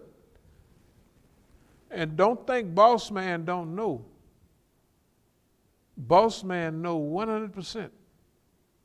Because boss man don't come in here talking crazy like he do. He go, FBI, where the FBI? We go, what the hell is wrong with you? Sit up straight around here. You hear what I said? I said, sit up straight. Who you rolling your eyes at? Well, he's just having, I said, you better straighten up. We don't do that now, but that's what we did just to show him where we was coming from. Okay, so they don't see the world through eyes. That's what Dr. Kaleem Siddiqui said. He picked up on it. That's why those guys, they just went crazy, man. I had never seen nothing like before. We was all just hanging around. He said from the slave ship, right, to the blacksmith. I did a talk on blacksmith, you know, he just bang, bang, all right. To the jumbo jet of the Islamic movement. This guy had been on it. And he explained racism. That's the thing about being around. He explained, and they all know all about racism. He said, you're just looking at it and just like he wasn't even looking at it. That's what he said, right? What happened right after that? Where the hell's Muhammad Al-Assi? Where's all the brothers? We was brothers. I used to come here and speak, just have a good time, right? After a while, where's Zafar? Oh, that's it. That's it. Soon as technically we needed them to do articles and stuff, they did 1 or 2 and stopped. Why do you stop? What's the deal? Who told you to stop? Okay. There's another thing about the propaganda arm. Eventually this morphs into a research arm that researches. This whole movement. What we have now, we're going to write stacks of books about it. Why? Because we have to tell our own story. We're not going to leave nothing for them to tell. You know what I mean? They're going to have to do a whole lot of lying. We already got it. We don't need nothing new. We already got that. Now, it's like on Star Trek, they say engage. Now we're going to engage on heading out there. And we don't know where we're going to land, but we got some vision of it out there. Whatever it is, it's better than this. Yeah, it's better than this. And we don't want to go by ourselves. We want everybody to go. Yeah, we want everybody to go. That is the kind of, that's just different from the National Negro, Mellow Yellow and them, the Brooklyn Imam. It's different from those people. This is just different. It's altogether different. It ain't nowhere near the same. So it's not the same. So this is the hand-picked Negroes. They don't understand, of course. But hand-picked Iranians don't understand either. They better hurry up and get themselves together. See, I don't know if you've been keeping up with the press over there. There's a lot of, everything is going fine. But ain't nobody playing with some of the people. Hey, man, y'all messing up, man. Yeah, they are. They saying it now. They ain't, you know. And they can do what they want to do. See, here's the thing. It's not that they have made some drastic mistakes, unbelievable mistakes, for no reason. And, okay. I'm going to mention a little something here about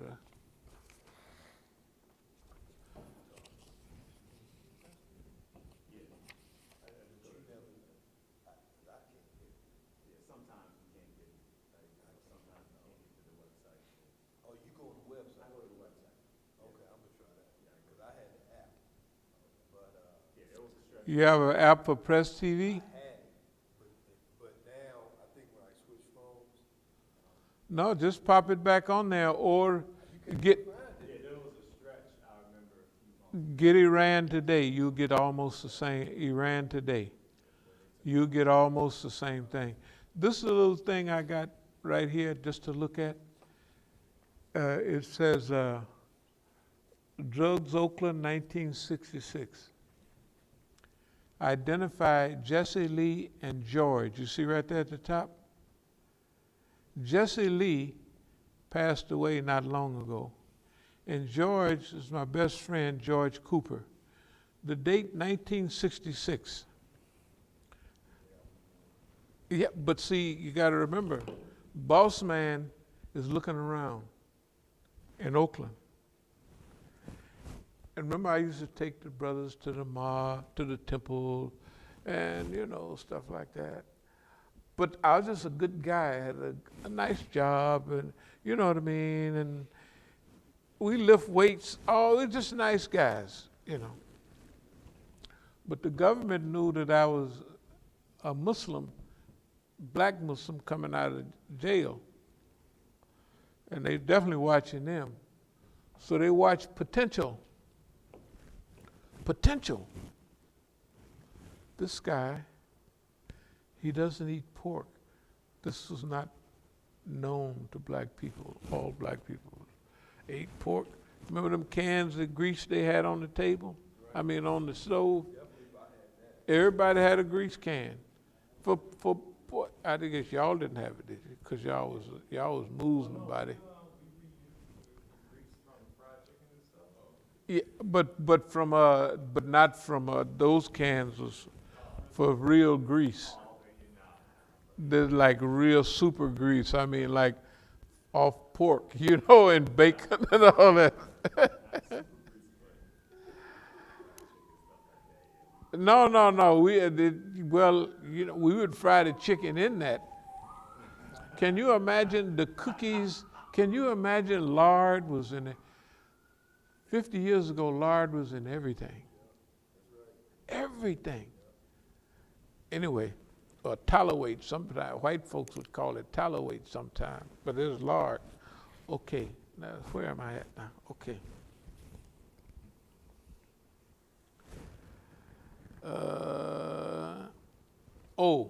The one I just gave you. Jesse Lee and George. That's George Cooper. See, now I'm going to start naming names directly. George Cooper and Jesse Lee just passed. As soon as I wrote Jesse's name down, he popped up. He was living in Stockton, moved from Oakland. He popped up, big old tall Jesse Lee. Now George, this is going to be a surprise to him, I'm using his name today, because George Cooper has been a friend of mine since 1957, 56 or 57. I mean, we do road work together, and we've been, he came down to South America, you know, when I wanted somebody to pick up the startup money for our enterprise down there. I had him go pick it up, so he must be a friend to go pick up that much money. And you in South America can't get to him. He could have did anything he wanted, but he brought it on down. The funny thing was,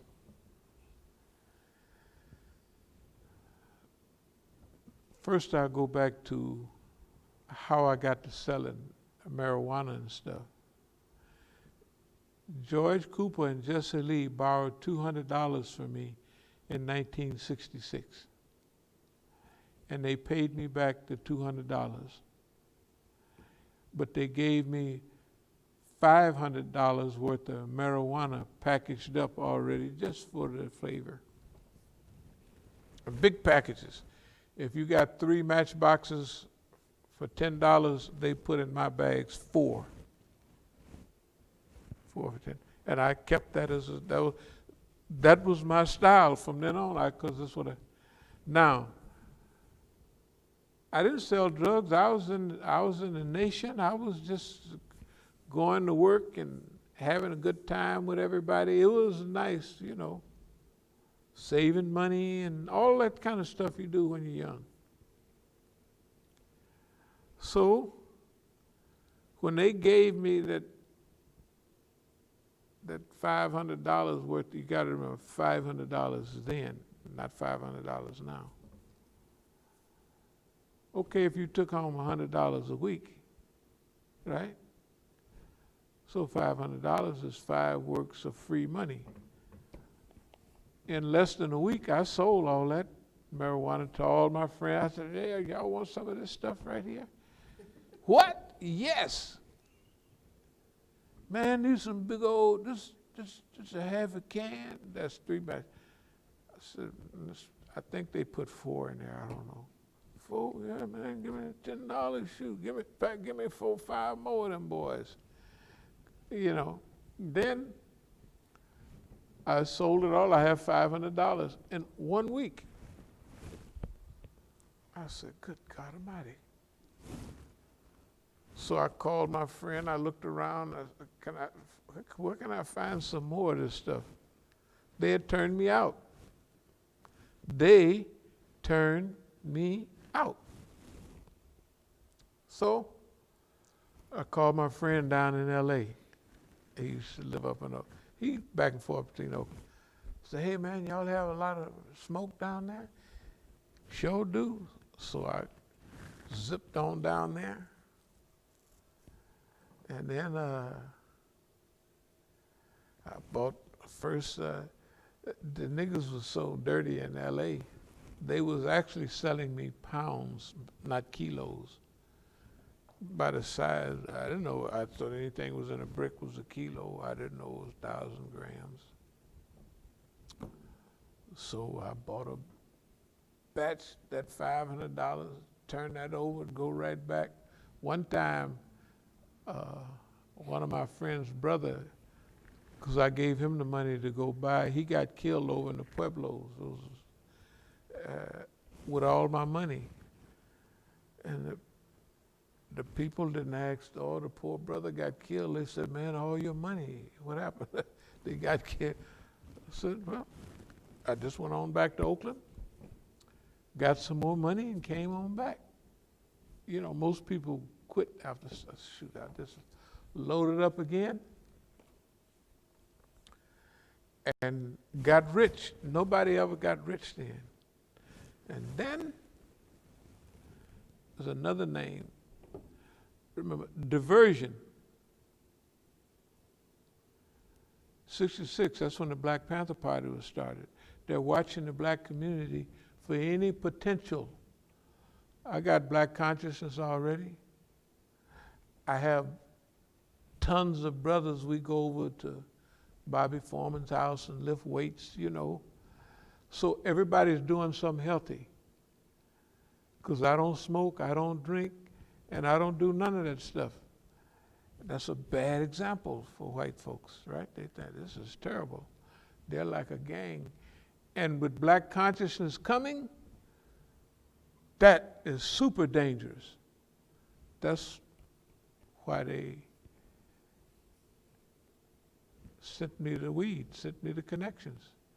Because two of the guys that did this stuff a lot was my friend George and Jesse Lee. Okay. So I get rich and then I retire for a while. I had a picture of my retirement somewhere. No, when I was 22, shoot, I had 3 Cadillacs and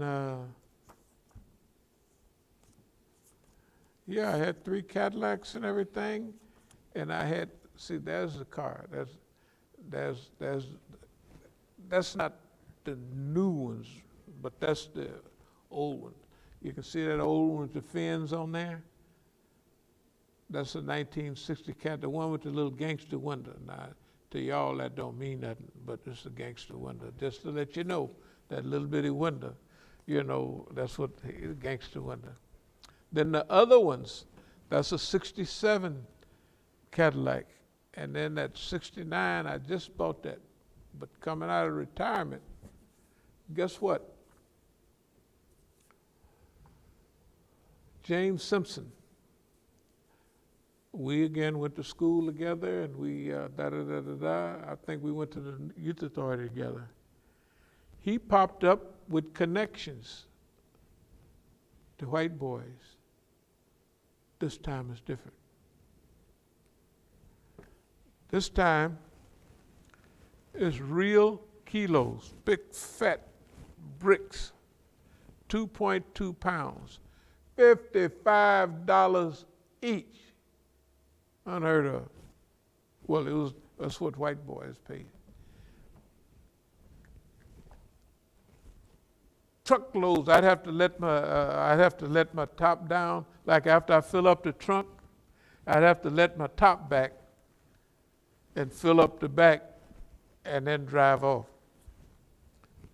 With these cars here, because I didn't have nothing but them kind.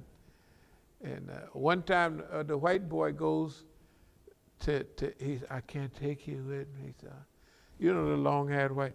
So he goes and he got this big crate, you know, of smoke. Good smoke too, not that Negro smoke. White folks weed. And so remember, in those days, white boys did it as there's just thumb in the nose. They didn't do it to make money. You know what I mean? Now, we was strictly, hey, man, I ain't told them. I said, yeah, I'm a rebel too. But it was strictly money. So I remember this white boy, he got the car. He couldn't get the weed in the car, so he just let the top back, just like I used to do, and let the top, and he couldn't hardly drive because anyway, James Simpson, though, old friend, popped up to me with the connection to all of that for no reason. I mean, just. Now remember, they didn't influence my life once with my first two friends to get me started on this. I am in retirement, not big retirement. It was a retirement like I would make $50 or $100 a day, just so I didn't spend old money. And in those days, if you have $25,000 saved and you're 22, 23, it's like, you know, well, it's like having $250,000 cash now and 2 or 3 new cars and no bills, just, you know. That was serious then. That was fun. But anyway, it was, I ain't gonna lie, it was actually fun. Ain't no sense of lying like, oh, astaghfirullah, I just feeling so bad. That was fun. I'm not just gonna tell you the truth. By that time, I'm smoking weed too, because I wanted to know, I went 2 years, I got rich off weed before I ever smoked any. So one day, I was with my homeboy, I said, man, I'm gonna try some of this, see what it is. So I took a few hits, went out for a drive with the top back. In fact, I took a picture of it. I said, yeah, now I see why everybody's. But anyway, don't forget James Simpson. James Simpson, he just pops up with just what I need, connections. He don't get no benefit from it, but I ain't gonna mention the white boy's name yet, but I will. He's the white boy that's in, I don't know if I ever showed y'all a letter I had from the white boy anyway, long time. Anyway, the point I'm making is the government have been my connections all the time. The government was my connections. When I was thinking, well, I might just like to have one. By this time, it's late 67, early 68.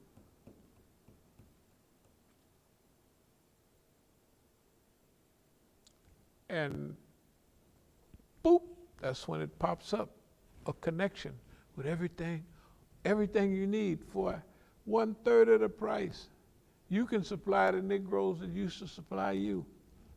You can send smoke to LA, all you want. All the white boys wanted to see was, let's see the money. Because they don't want niggas to not rob them, but you know. So I get the money, I said, see there it is. Okay, fine. You know, and off we go. The point is that the government have been steering me in connections all the time. You know, I asked my friend George Cooper, I said, do you remember when we was in Mexico City doing our first run? When we brought the blow from, I participated in it at that time, the first run, you just want to get the feel of it. I said, remember we brought the blow from from Bogota to Mexico City? Yeah. So remember we were staying in that big hotel before we go to Tijuana? Yeah. So you remember it was a black woman and a white woman following us. Every time we go this way, they would go. They go that way, they go this way. I said, yeah. I said within a half an hour, we had them women on the bed strapping them down with the cocaine. I said, why you think we did that? I said, I don't know. I said, because I knew they was the police and they was there to take it across the border for us. And the police sent them. And didn't they stay with us till we got tired of them? Right, they go back down, bring back. The white girl, it was so sad. The white girl was down there a while because we made shipments every 3 months. And the white boys I was working with, they had to send something back. And so he said, can we use, I said, sure, yeah, it's all right. The white boy packed the white woman up with so much dope. I said, man, if that lady get through, white folks can do anything. Then there was 1/4 of a kilo left. And he just stuffed it down her breast. And I said, good God Almighty. But I knew it was all police action. She went on through. No problem. So what is it that I learned since those times? Is that the police was in control of all of it. And just like they did when I was in California, they was in charge of the supply and everything. Then they try to get you to spend all your money up, and they want to take it all back. So remember, when you own this thing, you gotta roll. So I had to be able to tell when the white man was gonna get a little tired. You know what I mean? Now, remember I told you that after so many shipments, I went back to Africa to take money to the brothers? The white man was mad now again. Now he's mad. Yeah, he's mad, because I'm helping that you can't get taking no money to no niggas. You just get rich. You know what I mean? Just like he was mad about Oakland. We wanted you to just be a nigga. We didn't want you to build up the whole East Oakland more than the Panthers, more than to make everybody rich. We didn't want that. That's black capitalism. We didn't want that. That's why you had to go. So this go round, now remember, I got the game already now. I know what the white man is. I know.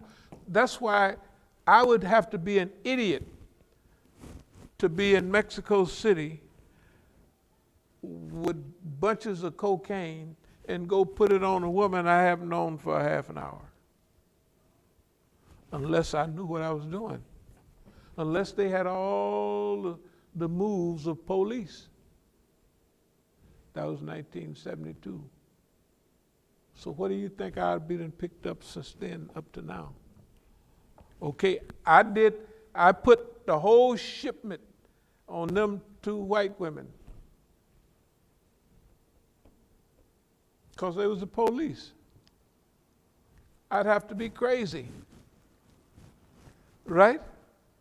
Unless I knew what I was doing. I'd have to know. And that's what I told my partner not long ago. I said, you know why we did that? Why I did that? I said, because they was the police. He didn't say it. Long story. Anyway. No, it's a long story. You don't get lucky and get to be 75 years old in that dirt. That's a dirty game. This dirt slip up on you even if you got a halo on you. You know what I mean? So, who's the one that fed us in that direction in the late 60s? James Simpson. He's the police. Who did I run with every day in the 80s, 70s, 80s? So we're going to check all the records. Jesse Reed. I was in prison with his brother, Clarence Reed. When he got out of the university, he lived right across the street from my house on 85th. We ran the hills every day. He went down somewhere with me once just for a visit.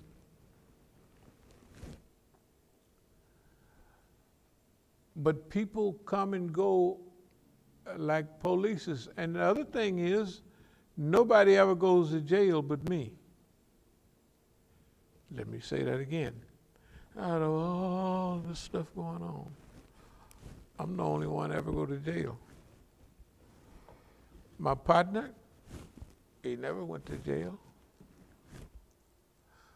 The little cutie pie used to do all the runs and everything, take care of all the business. Just disappeared.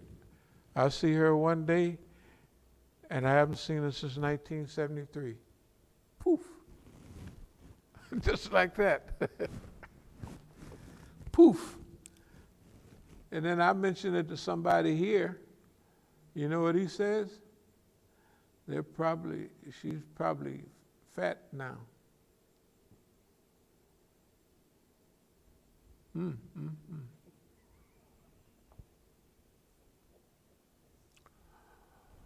You know what Bahia said about Halle Berry, the girl? She's gotten fat. How the hell do you know? You still in contact with the people out there? What's going on? It's all too simple. It's simple.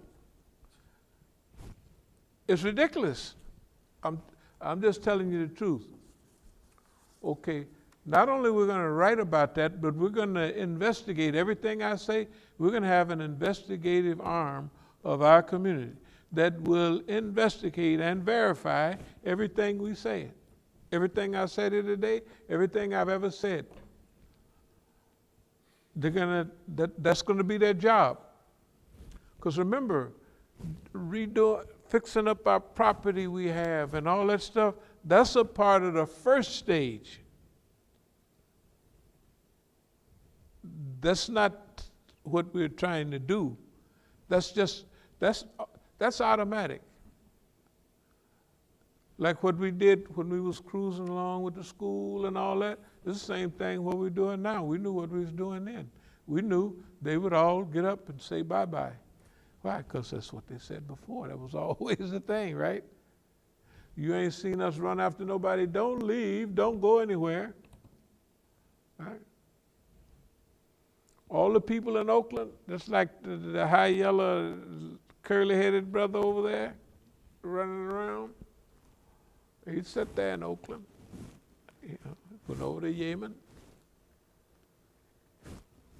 and now he gets invited all for the last several years. I don't know where he is now.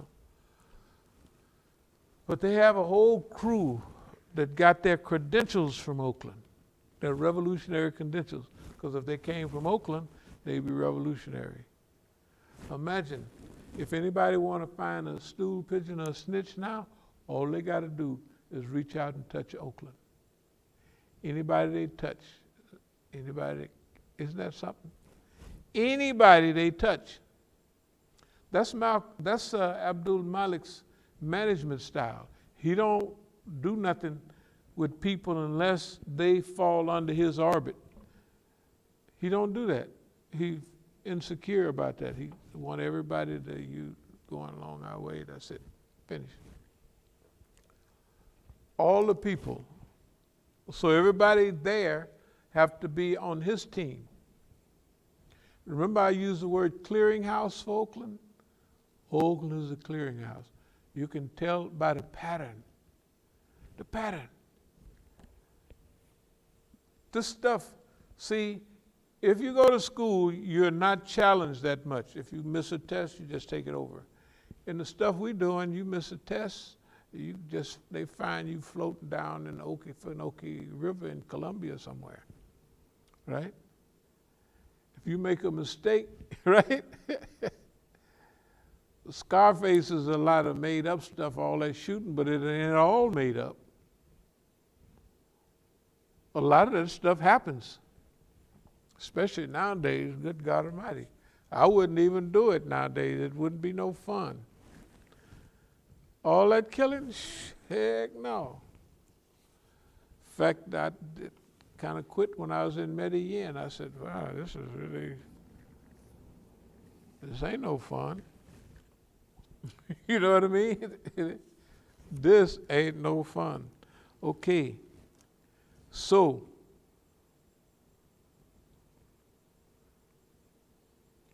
You know, when I first came to the penitentiary, McNeil Island, I was in the fruit. They used to say, this brother been to the east. Now you gotta remember, say 74, nobody hardly, black people didn't even have too many passports, you know.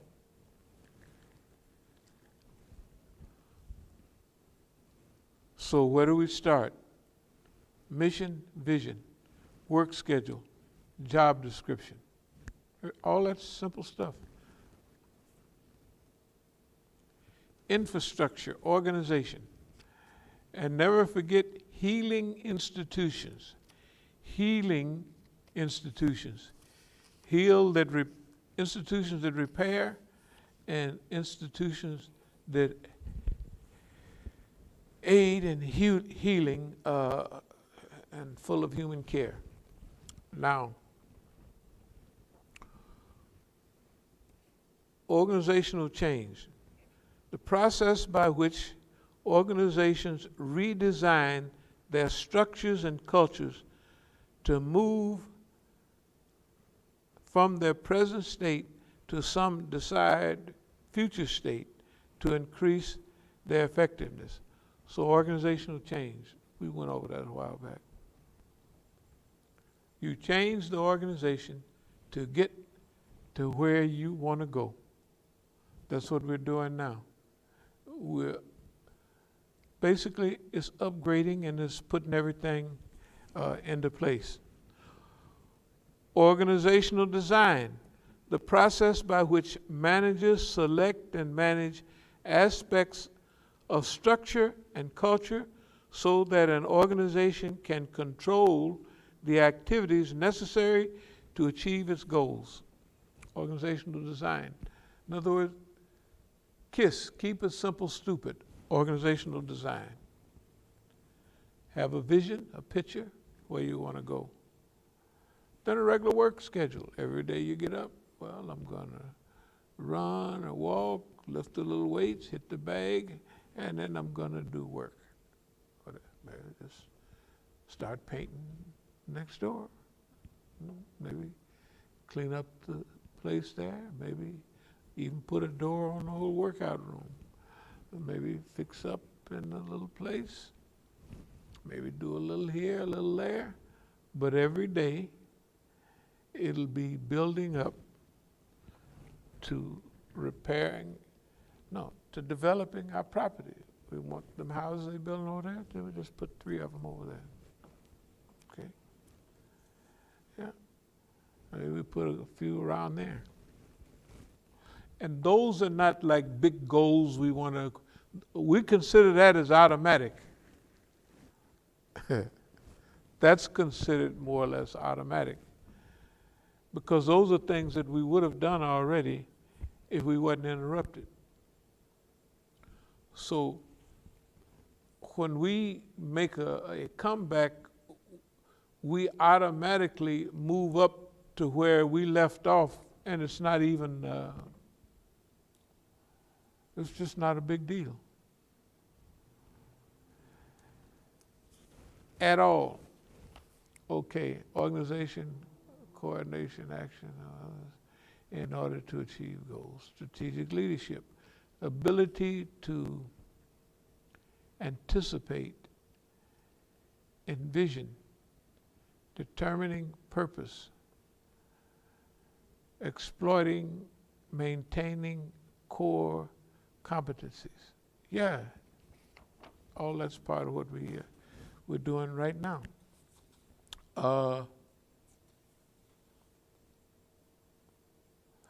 We talked a little bit before about the whole history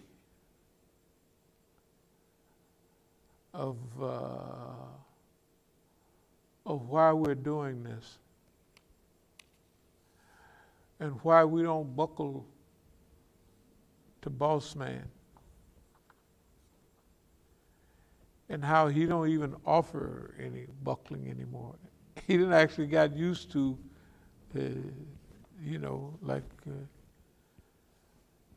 and he acts like it, well, there's no sense offering you anything, you've never accepted it, so you're not going to accept it now.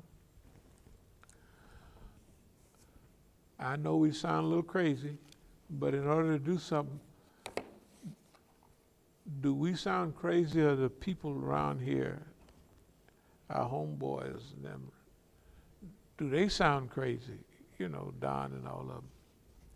Target and targetism.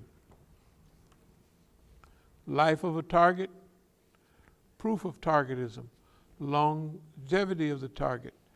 Targetism, purpose, encircle, intimidate, isolate, produce depression, loneliness, harass, terrorize, paralyze, and discourage.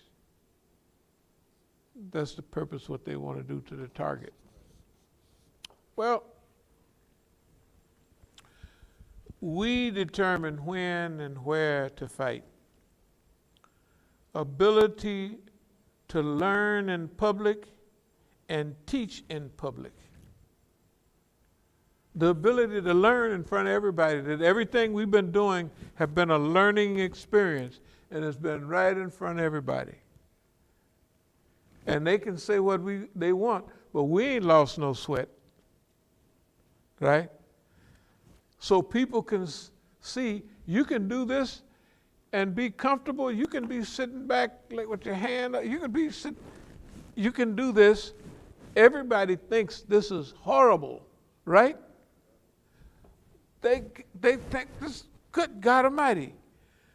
You know what boss man will do to you? Well, he ain't gonna do nothing. Not to us. Because we got a ticket. Right? Is it just get your ticket and just get on board? Well, we're gonna take that. Right? Okay. We didn't earn this. This is not no gift, we just give. And every step along the way, something could have happened. But we were protected and guided by Allah subhanahu wa ta'ala.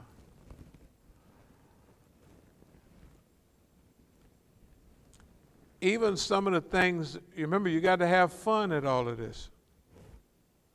You got to have fun. So some of the language, psychocomposting, using their SHIT, their behavior, as fertilizer to energize the movement. The stuff they do, use it to energize. You don't get, oh, I don't like them doing that. I am tired of those people calling me. I am not tired, and I still got to where it says the phone is on. They can call anytime they want. I look at it. If I want to take it, I take it. If I don't take it. But I'm not going to cut it off. I'm not only not impressed, I am not annoyed by it. It just proves one thing, that we got them on the hook. They ain't got us on the hook. We're not calling them, right? We got them on the hook. We got the government on the hook. This is what we're trying to say. We got the government on the hook, and we got the government on the hook at a special time in history. That's why delay is important. Delay is, as the hadith say, delay is good in everything except functions of Allah, you know. Yeah. So delay, just take it easy. Hey, I'll think about it. I'll sleep on it. You know what I mean? I'll let you know tomorrow or the next day. You ever something come your way and then you wait a couple of days and it look entirely different? That's the way they are. See, they do things and they got a punchline. We're going to do this and we're going to get this results right away. They do that, they don't get the results. They almost forget what they've done and they do something else. They don't get the result, then they do something else. After a while, they done did so many dumb things that they don't go back to their own record and check what they've done. That's why in the old days, Oakland is a clearinghouse. I could tell Oakland was a clearinghouse because there was a coordination in the things that was happening. And who could coordinate it? Abdul Malik. He coordinated. Why? Because it had his fingerprints on it. It had his style on it. You see what I mean? That's why. It's easy. Okay. So their job was to make us feel depressed. That ain't work. Actually, we done fell into a role as a hero. Yeah. We're going to be heroes. We didn't chose the hero role. But the main thing that we had to try to help people with is you fight when you get ready to fight. They would have people came to programs and they would sit here and they would suggest, I wouldn't take that if I was you, Imam Musa. I said, well, you're not me. Then after I wouldn't do what they wanted, then they would leave. You know, because in our culture, you're not supposed to take that. They take it from white folks. You're just not supposed to take it from Negroes, see. That's why we determine, hey man, this stuff gets comfortable after so long. Psychodegradable, that deals with mental ecology. Psychodegradable, you can imagine what it is. The recycle actions, we recycle as if by nature. So, psychodegradable is the stuff like they do this, they keep on doing it. Well, it breaks down. Again, when it breaks down, it don't worry us or run us away. Fertilizer, psychodegradable. We just made that up, of course, but still it works. It deals with ecology. And a Negro should always have stuff that he like, so he can have his own fun. Yeah, you gotta have your own fun. Special situation, how to use assets.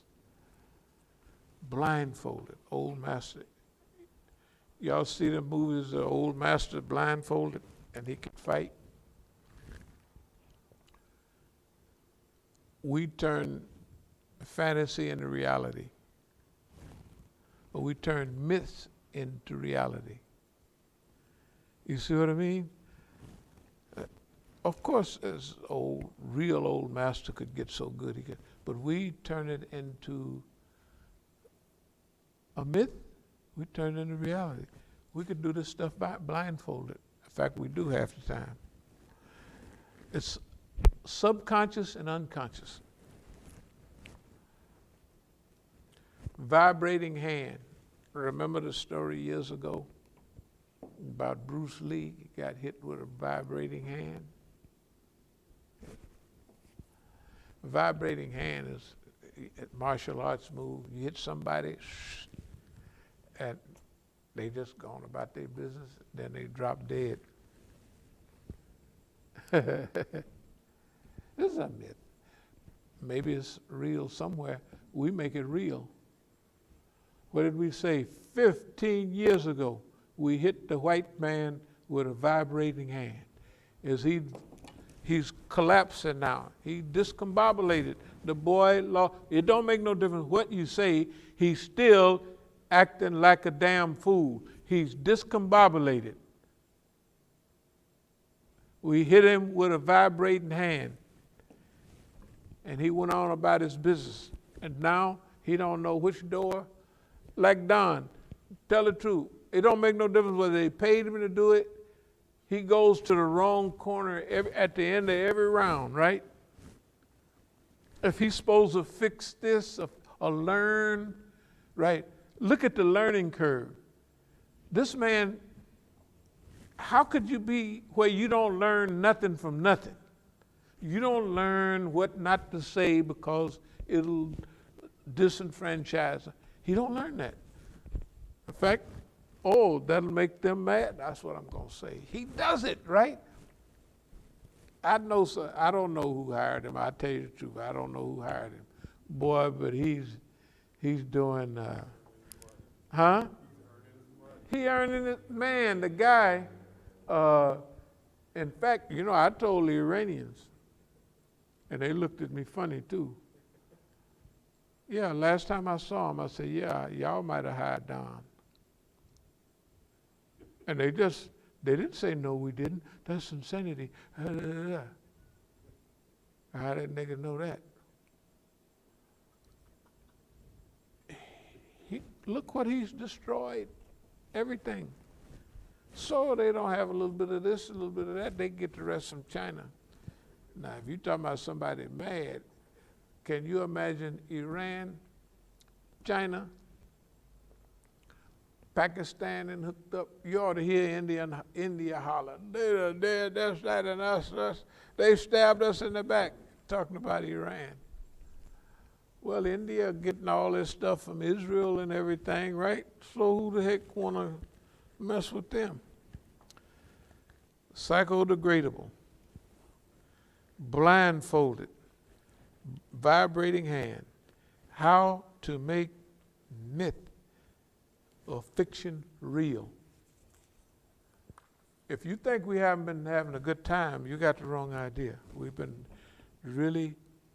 Another thing is psychoparalysis. Just psychoparalysis, when you stop the mind from functioning. It just don't work no more. Psychoparalysis. You can tease somebody and mess with them so much that they just lose composure. They can't focus. The mind don't stop, but it might as well be paralyzed because it ain't, you know what I mean? It's just, it's still live. You put electrodes on there, it's alive, it's moving, but it don't have no focus. We call it psychoparalysis. Yes. See, they made a mistake. They messed with an old-time Negro, not a modern Negro, not a degreed Negro. They messed with them old-time Negroes that had stuff for the, imagine if they would have had the stuff that we have now to use, right? What they would have did if they got along with nothing in those days. So we gonna look out for them. That's what we're doing. Yeah, old boss man. I bet you won't. Of course, it don't mean nothing. There's nice children and everything. It just means the system. It don't mean the nice white man. So Oakland, we always referred it to a liberation laboratory. Liberation laboratory, that means a laboratory. This is what we said it was all the time. DC, Oakland are laboratories where we're studying movement. They didn't have one before. They didn't have a chance. That's what's needed. Every other successful revolution we call evolution. You know, we studied Chairman Mao, we studied all of them. They had, each battle was a laboratory. If you notice their writings, they had this challenge, they had that challenge, and then they revised what they was doing according to that. And their theory was, if you lose 90% of your people, you still on board. We say that you lose 95 and 98%, as long as there's one with the idea alive, you can rebuild. This is our attitude. Not 10%, 1%. They can rebuild. So this is Liberation Laboratory, Liberation Movement Studies. That's what Oakland has been, that's what DC has been. That's why we haven't been jumping up and down about nothing. That's why we haven't been, Now, if y'all think I've been jumping up and down, just mention, yeah, Imam Musa, I think you've been jumping up and down, you know what I mean, a little bit. And then just let's discuss it. No, because if I'm talking and this stuff don't make sense, hey man, we have to reevaluate it. Because our future depends on this. When we say, put your fingerprints on the pages of history, that's real. Okay. I told you we'd be here for a little while, so let's just take it easy for a minute. Drugs and their effects. That's when the Negroes had a program up there on drug busting. Affirmations, zeal, focus, programming. Program yourself for the future. Change based on joy and inspiration. That means you have to be happy. You don't have to be happy. This is quantum leap stuff because, see, movement, people always gnashing their teeth and they all tensed up, right, in movement. And we say, no, just relax. Have a good time. Do you know how beneficial that is to your psychic that you change everything to this one big fun show? No, it's fun. And don't let you hire somebody like Don and he really put on a show. That stuff is great for years. You remember that stuff, right? It's just great. It don't make comedy don't make no difference why people making a fool out of themselves. It's just whether it's funny or not, right? So you don't have to have I don't have to waste time to figure out why he doing this, why he doing that. It don't make sense. It's funny. And that's what we asked for. Think about it. Y'all reminded me that I prayed, oh Allah, make a fool. Hey man, not only boss man, but the United States is a laughing stock of the world. People are aghast. It's 155,000 people and died, dead people, right? I mean, it's like some people in Korea, China, they had 5 or 10 people die. They was heartbroken. Well, 200, 300. Hey, man. And guess what? Don ain't said a thing about it. Have you all heard him say, oh, I'm really sad that all those, he won't, hey, man, it's like he's ignoring it. That's ridiculous. And he said, I'm a wartime president. You're a full-time president. Boy, look at here. Okay, map to your future. Warp thinking, warp drive. We don't want to get too spacey, but when they push the warp drive, that means that you stretching out. So, yeah. That's what we're saying right now. Engage. So that means we're on a roll. No, we're on a roll. Strategic actor, ideology, and a protracted struggle, long-range view. Don't respond to provocations. Don't respond to provocations even when justified. That's important. Okay, some of the names, words that come up. This is what we're going to do in the court. Clown the court. Super grateful. We're going to have, we call it the absurdity defense.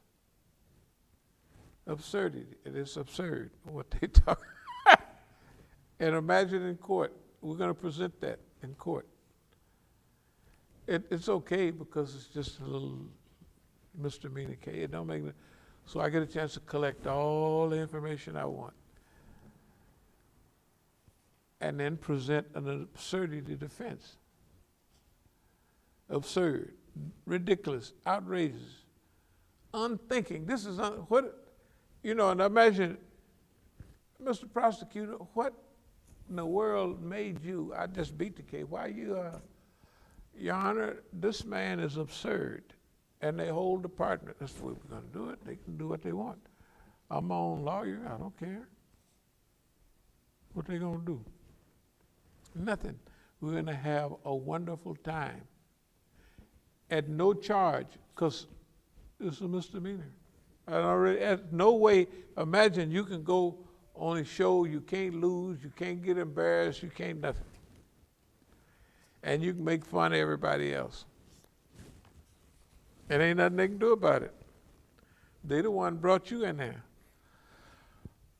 Ability to confront overwhelming odds on a continuous basis until each event is a form of transportation to the next station in life. It's kind of like Tabakan, So events in Oakland have taken us to our desired and necessary stage in this mission, in this life.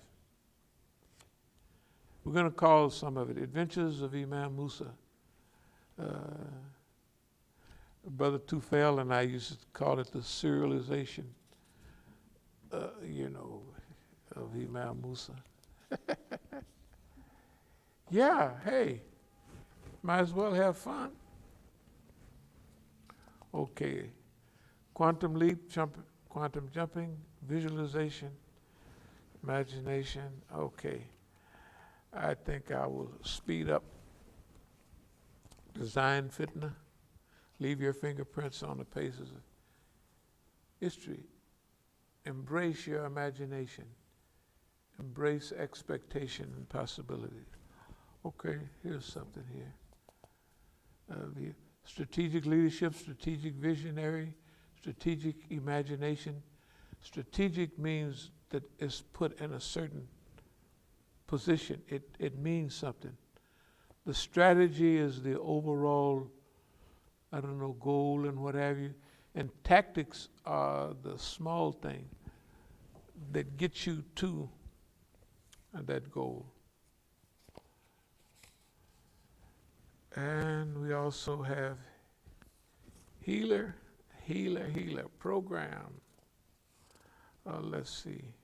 Arsenal, humor, kindness, optimism. Yeah. That's our arsenal, all right.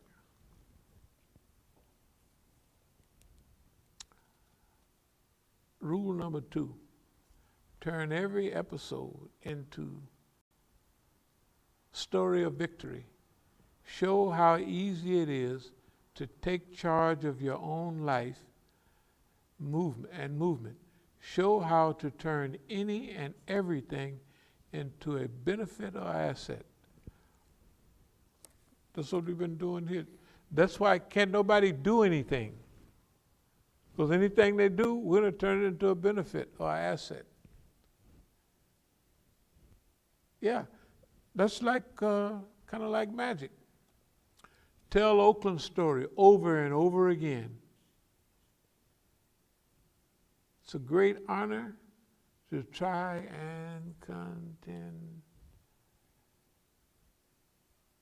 the encirclers here. Yeah, circumvent the encirclers without depending on the results. Hey, man, it's important,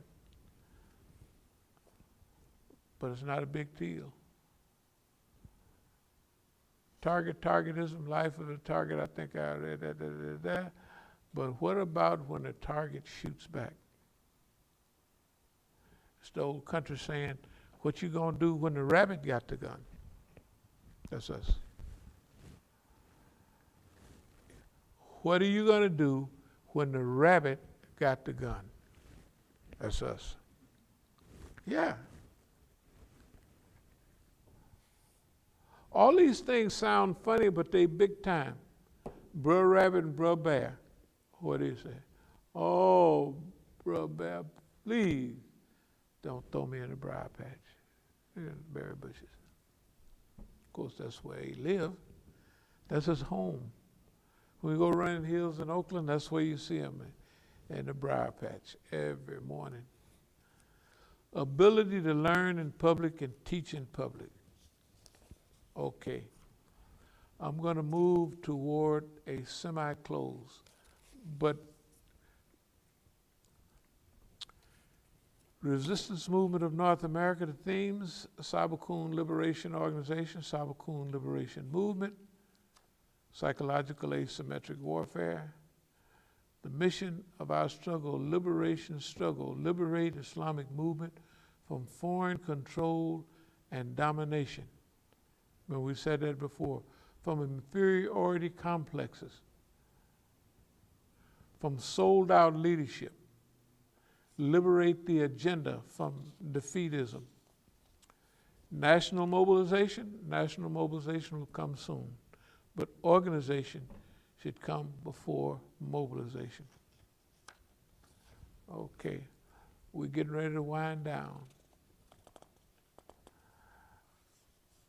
Resistance Movement of North America.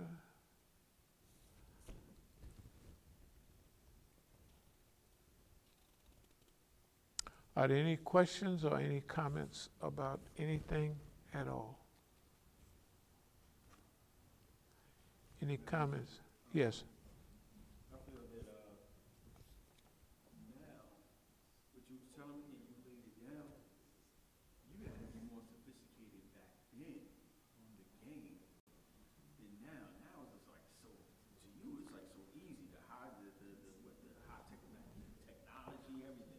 Right. It's just so more easy. Back then, it's like the way you explained to me, it was much more harder to really understand who's who and the plots. No. Back then, you saying back then was easier or harder? It was harder back then. That was a learning. Okay, this is easy now. It's easy because we went through that. You know, when you're going through the first stages of education, each stage of this was different. The first stage back there, hey man, I tell you, when I went to Algeria, I was all scrunched up and mad, paranoid. My friend, when I tell you, George Cooper, when we go run in the morning, he asked me one time, we got to the top of the hill, he said, "You think anybody's watching us?" I said, "Of course somebody's watching us." We was out in the woods. 'Cause you get juiced up, you know. You get used to when this stuff first hits you, shoot, they ain't playing. They kill everybody. They get rid of everybody on the first blow or a combination of blows. So when you first getting hit, you in there with everybody else. You got to have special grace on yourself to get through that. No, it's a big deal. Because in those days, hey man, it might look real beautiful. You ever see the people in Hollywood? They all got psychs. You ever notice that? They all got their psych. Why don't the hell they get out, take their money and get out of Hollywood? If it's Hollywood's the problem, just take all your money and leave. And leave your problem behind. Because you got to play people, you know it ain't no fun, you got to do this, you got to do that, and you're tired of it. How many people can look at their life and say, now, I got lucky. I did that back in 71, something. I looked at a picture, I said, that nigga, that is mean. That's what the government was making me mean. And I'm not naturally mean. I'm naturally just a fun-loving guy. And they was making me mean. And I was mean for a minute. I looked at that picture. I show it to you sometime. That nigga sitting there in the club. I said, that is a mean nigga there. I said, and I quit for a while. I quit right then. That next day, I said, what does the white man say? What is it if you gain the world and lose your soul, something like that? I said, that nigga there is dangerous. That ain't me. You know, how many people gonna do that though? 1 out of every 100,000. Because it's like the monkey holding the fruit. you know, and he can't let the fruit go so he can't get his hand out. The people can't leave Hollywood because, what do I do? This is so nice, right? It ain't nice. I just popped up. This is everything the white man said is nice. Make hats, white women, Mexicans too, everybody. Everything, right? This is, look, you may not think this is the baddest thing on the road in those days. I don't care what you're driving. There's a big ham with mink in the back, 11 channels on the phone. Now y'all got little telephones. In those days, you had to have a Broham because the phone unit weighed 300 pounds for you to have a mobile phone in those days. It weighed 300 pounds. The car would be, if you didn't have air ride, it would be sitting down in the back. You know, I just left it. I said, I'm not going to be bothered with this. Nobody does. I don't have any friends that said, one of my friends was telling me, man, why will you do this? He says, man, I still want that stuff. I ain't like you, because we was in the pen together. He said, you live in your dream.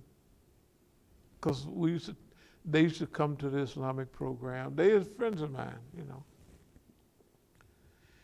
And this guy, I asked him to do something. I said, I'm sincere about it, you know. He's sincere. I know you're sincere. He said, don't you remember I sent you by my house to get something when you went on a furlough? I went on it. And all the Negroes used to hit on his woman. That was the rage. She's a nice lady. So I went by the house, picked up his gym short, whatever they was, and I just kept my head down. And then when she walked out of the room, I gave her son a stack of $100 bills. And I told him, when I leave, give them to her. And he said, and then he named some of our partners. He said, I sent that nigga by my house, and he told my woman that they called me Big Black Dick and all of that stuff, you know, because they was all pimpish type Negroes, and that he been in the pen a while, you know. He said, I know you're sincere. You know, in other words, he done already ran the test 30 years ago, you know. So I had totally forgot. And he mentioned a few more things. I said, yeah, you forget all that stuff. But they don't forget. You know, they don't forget. No, that first part, that was a pretty serious 10-year period. Yes, it was. No doubt about it. Yeah, it was a serious period. It killed everybody else. Yeah, run them off, run them crazy. And so that's why we're happy to be here. You know, that life makes you happy. You appreciate, you know what I mean? That you're not scared of the FBI. How many niggas is not scared of the FBI?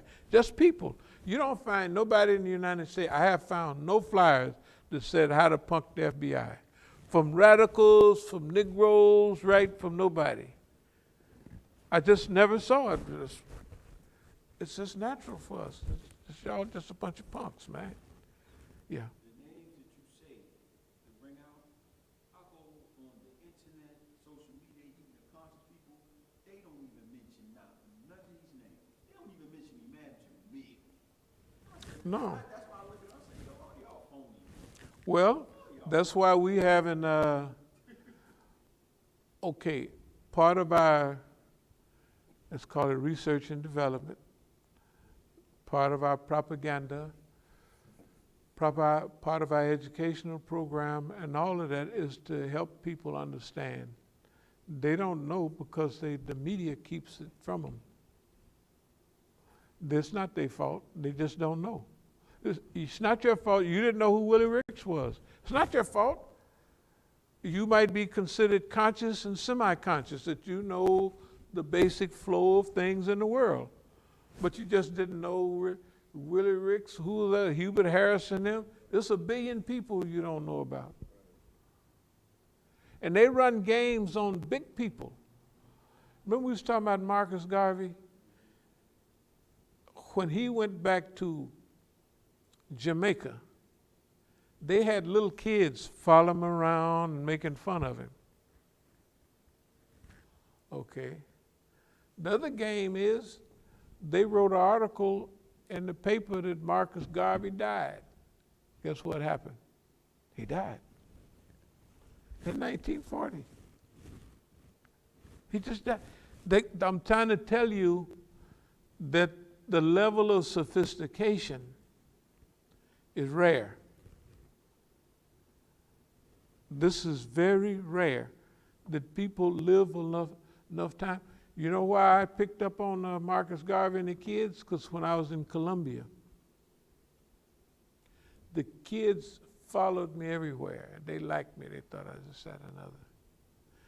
When I went to Africa, maybe the second time, and I told the people there, no, I really love it. I love it in Colombia. And they say, they like Mexicans, aren't they? I said, yeah, speak Spanish. Yeah, I just love it. I did, I loved it. When I got back, the kids would follow and make fun of me. Just like they made fun of Marcus Garvey.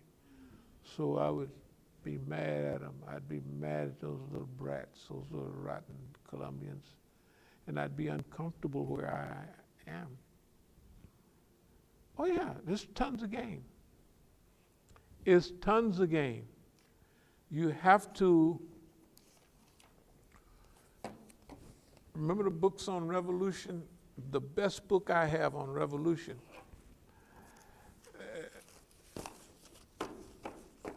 they brought it and set it down there right there so I could pick it up and read it. I love that book. It is all, man, the revolutionary struggles from the Peloponnesian, I don't know, back in the Greek days, all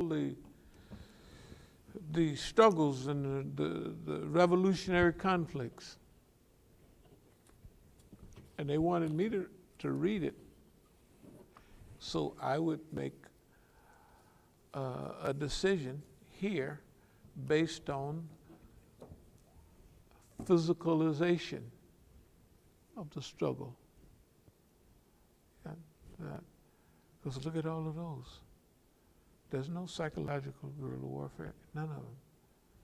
There's some psychology in it, but it's all physical. War in the Shadows, they called it, something like that. I still got it. It's a great book. I mean, when it talks about William Wallace, it's almost word for word, like what we saw on the movie, is almost word for word. Almost word for word. And it's only 2 pages about William Wallace. It's good, you know? And about everybody else, all the big struggles, the Vietnamese, the Chinese struggle.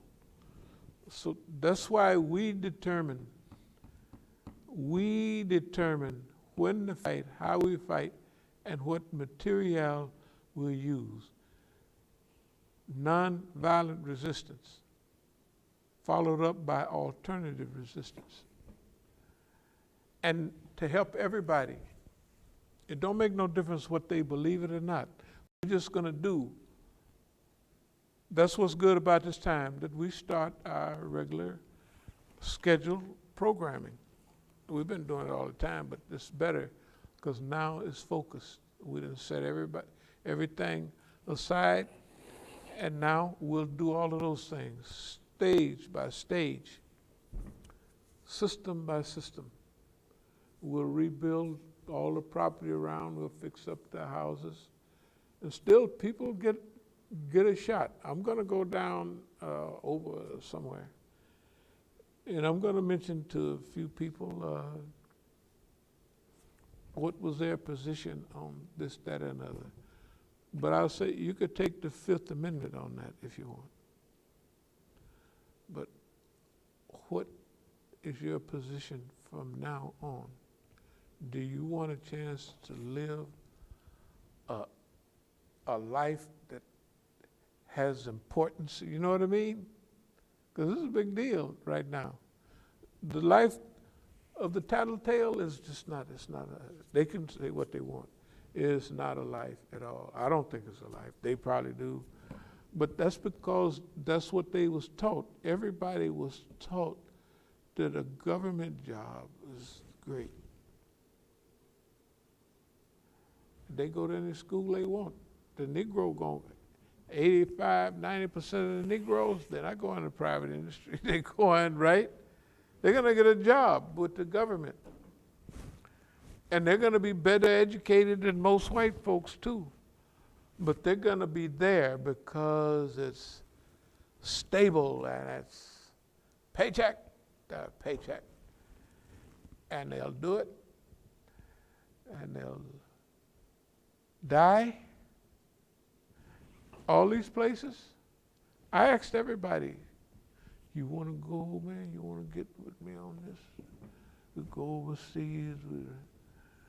I asked my friend, the houses will be here when you get back. They thought I was going to be running around hiding, peeking behind corners. You know what I mean? I said, no. On these things, I didn't ask my friends in words, want to take this ride with me? Because a long time ago, people used to ride a lot. In a big car, you just got to ride. It's like ride. Then you do a little business, ride. So, you want to ride with me on this one? No. They've never been to Machu Picchu. They've never been, they don't know the Sudan, the pyramids. No, they think the pyramids is in Egypt. They've never been to Lake Titicaca, the highest navigatable lake in the world. Bolivia, go across, you in Peru. They've just never been there. They don't know the White Nile from the Blue Nile. They don't know where one overflows what you used to call Lake Victoria is white, is the Nile. They don't know that. The people, man, that's a dirty thing they do to people, but you can't, they go to carry the mail and they carry it a while and they die and that's it. They even have the doggone retirement scheduled now. They can almost tell about, when you gonna kick the bucket. Yeah. And so what? They're not going anywhere. Who goes anywhere? Who does anything, right? What the hell? You come by this way one time, why just go to work somewhere in a damn job? Excuse me, nothing wrong with a job. I'm not against them. What about a little excitement every now and then? Okay? You go down to Kings Dominion and get on the damn merry-go-round and go around. Well, what do you want to do? When you go down there, you want to go on that ride that drop you out, that blow you out up in the air and you be scared, right? Tell the truth. Who wants to go on the merry-go-round? Either the old folks or the little kiddies. Right? You go down there, man, I want to go on the blaster rail thing, do that, this, and it actually kind of scares you sometimes. Right? That's the ride in it. Who wants to go? I don't believe you go on it. But when it comes to movement, they won't take a chance. I won't do that. The white man may not like, the white man make a ride that scare you to death. And you can't wait to get on it. And here's a movement that offers you the whole world and everything in it, and you don't want it. Anyway, are there any more questions or comments? Yeah, brother asked, he said, ma'am, online it says Huey went to China and was received with support. Any news on whether those historical ties still exist in any significant way between Chinese black U.S. No, the Black Panther Party in Algeria. The party in Algeria was the international arm, international. Now, there were blacks that have gone to China. One, he was with Chairman Mao. He was a gun advocate. I think his name in a minute. But he was big. He went all over China. Oh, you talking about Robert Williams? That might have been him. Yeah. Yeah, Deacons of Defense. that might have been him. Yeah, yes. He wasn't in the Panthers, was he? He was in the Deacons. Yeah, he was in. Yeah, that's Yeah, what he I was in. thinking. He was in Deacons. Yeah. I was just linking them all together. But now look at this. The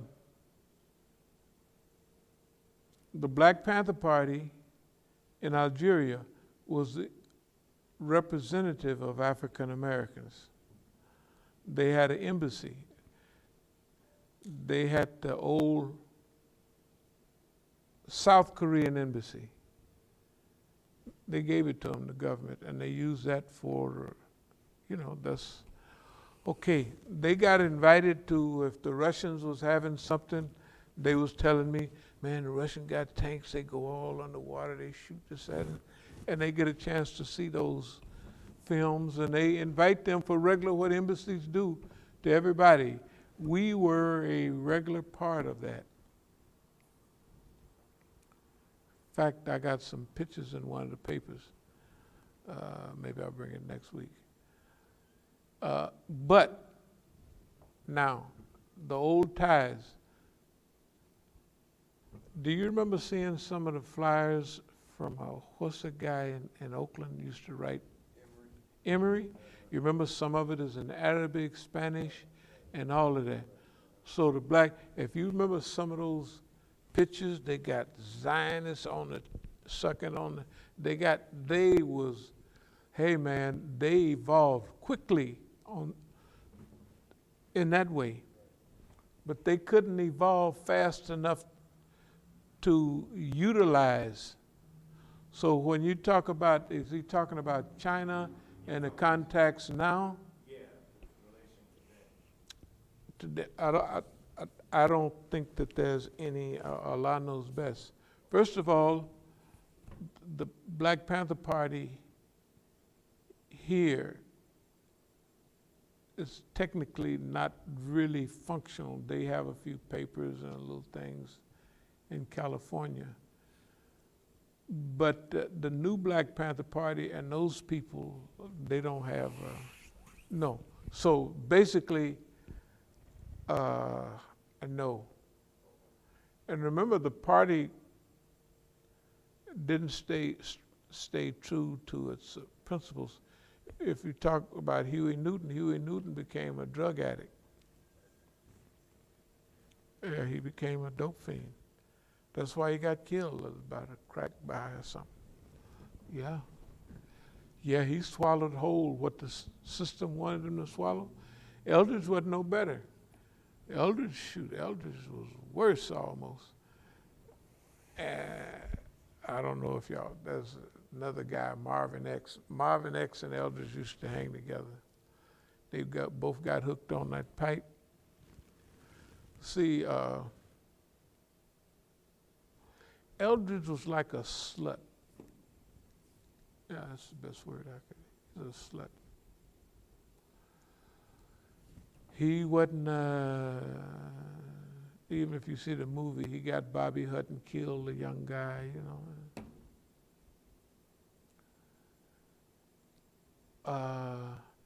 He wasn't grounded in rebellion. He was a writer. But all of that gangster stuff, I saw Eldridge many times. One at the City Hall in Oakland. That's when he had them white folks. He was with, was it the Moonies he was with a while? Eldridge. The Moonies. Oh, the Moonies, yeah. Yeah, he was with the Moonies. Then I saw him one time when I was in prison. He said, I looked at the moon and I saw Marx And then I saw somebody else, Jesus Christ. And when I was in the pen, he came out with Chrislam. Y'all don't remember that, do you? Chrislam, yeah. Yeah, Chrislam, that's just what it is, Chrislam. Yeah, and that man came out. Do y'all remember the penis pocket pants? You may not remember those. You don't remember those? Huh? No, man, the guy had a big thing right here in the front where I said, ain't nobody stuffed that big, man. You know. The guy was a freak. I'm telling you the truth. He lived on the side of the hill in Algeria. When I was in Tanzania, Pete O'Neill was giving me all that. He gave me this, he said, I see you like looking at the ships and stuff. He said, I'll bring you a telescope, you know, and he brought me a telescope. I mean, you could look at the ships in the harbor of Dar es Salaam and you could see the faces of them Chinamen out there on it. So I looked at it, I said, I hadn't seen that before, that thing. He said, I was in Eldridge's house, wasn't it? Because I went to Eldridge's house once. He sat on the top of the hill, about on the side of the hill. I said, you know, usually when they have telescopes, they leave it and it's pointed up at the sky. I said, why was Eldridge's always pointed down? He said, because he was a peeping Tom. He was looking at everybody's window. He wasn't looking at those stars. And they were looking, you know, I'm telling you, the people, so those guys, they missed the boat. And we thank Allah that so far we've not fallen into none of that. Drug addiction, becoming oppressors of the people. Huey killed a girl. She was 17, prostitute. Y'all don't remember that? Yeah, he killed a girl. He got arrested for I don't know how many. He went crazy. The penitentiary run him crazy. He wasn't no more good for the movement. When he come out in 1970, he was ruined. So no possible,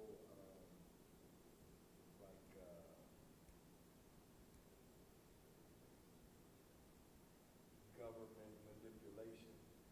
Oh, of Huey? I mean, yeah, you know, like what you talk about with, you know, certain things that have happened to you, you know. Oh, well. Whether it being turned out, like, because all of these brothers, you know. No, everybody, by the numbers, the government may not have to do nothing to them. If you look at all our movements, the big guys, Malcolm, King, but King, by the time he was martyred, remember, he was scared already. Stuff he'd be ducking and you know what I mean? And he was shocked. He said, man, the white folks down in Dixie is one thing, but these white folks up here in Chicago, he was shocked. He was amazed at where did it come from? How could they be so, you know, anti anything? So the question on whether we had contacts with Chinese. During those days, the Chinese helped build the Trans Am Railroad from Dar es Salaam to Lusaka, Zambia. I used to see them every day, the Chinese, and this back in '71, stuff like that. And along that road, you would see no mixture of Chinese and black babies. But the Americans built a highway from Lusaka, Zambia to Dar es Salaam Harbor, and there was nothing but little mixed kids around there, white folks. But anyway, no, I don't know of any contact with Chinese because we didn't hold on. You know, we didn't hold on. And remember, they're going to get the word pretty soon. And if you don't live up to revolutionary consciousness, see, those parties are not like we are. We always talking about forgiving and love. But the Communist Party, if you make a mistake, you're in trouble. If it's the FLN and Algeria, you make a mistake or you just steal a little bit of money, you know, you're a goner. They're like criminal organizations already.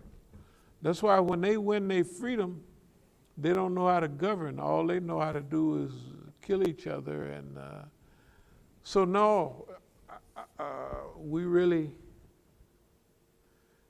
feel for Huey and them. But he told my son when they was in jail together, they was in the bullpen, and the guy told his guy was with him, said, "That's little Hank over there." So he called my son over, he said, "Tell your father we want to thank him for all the things that he did for us." That's what my son told me that Huey told him. And it's good. But are there any questions or comments more? No, that's it. It's just the, outside of that, it's just the system. Oh, the girl? Yeah. Oh, that's good. That's good. Because I wasn't the only one watching the I go back and she had just been ranting for about solid 30 minutes. Okay. You got to remember, their rants are beneficial to us. She said on one, she put on there that I said that I told the feds or something, if y'all want to let Imam. No, the feds told me when they came by here, if it's some little favor you need or some friend or something, you know. I said, no, I don't mess around. That's all right. So then I thought about it. And I said, in fact, if anybody can get George Armstrong's number, that's his name, just call the feds till you get it and tell them to call me. I said, hey, if they let him go, I'd love to see Imam out of prison, right? That's a benefit. And I said, I ain't gonna do nothing for it. I mean, I'm not gonna turn nobody in, you know, rob a liquor store or nothing. They put it on the thing like it's something bad about saying that. That's what I mean. You can't use up your energy about them. Those people, they're wonderful. They are wonderful. Now, that's one thing I'll say before closing. Those people are a trial for you sometime. They're a trial for you. See if you really, this love and peace and all that stuff. No. They want to know. Not they want to know. Allah want to know. And remember, Allah don't need to know. Allah already know. But Allah wants you to know that maybe you're not ready. Or you got a variety of, you're like John Lewis. You can forgive the white folks, but you can't forgive the niggas. You see what I mean? He actually did that. He just forgave the white folks, and he came, Imam Brown and Stokely, they took the movement. I heard him in something. They voted him out. I just heard that the other day, that there was an interview, he was interviewed on C-SPAN, and he said he didn't really know Imam Jamil like that. Yeah. And then I heard another guy who had some quote-unquote inside knowledge of the SNCC meeting, where he was saying they actually voted John Lewis out of SNCC. Yeah. He would just leave, and Right. that's how John Lewis presented it. Right. He left. Right. No, they voted him out, so he. So John Lewis was saying, because I heard stuff on, he's saying he didn't know Imam Jamil. He said he didn't really know him like that, or he was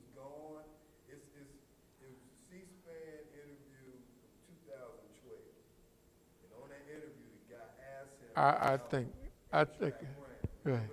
I remember hearing it, yeah.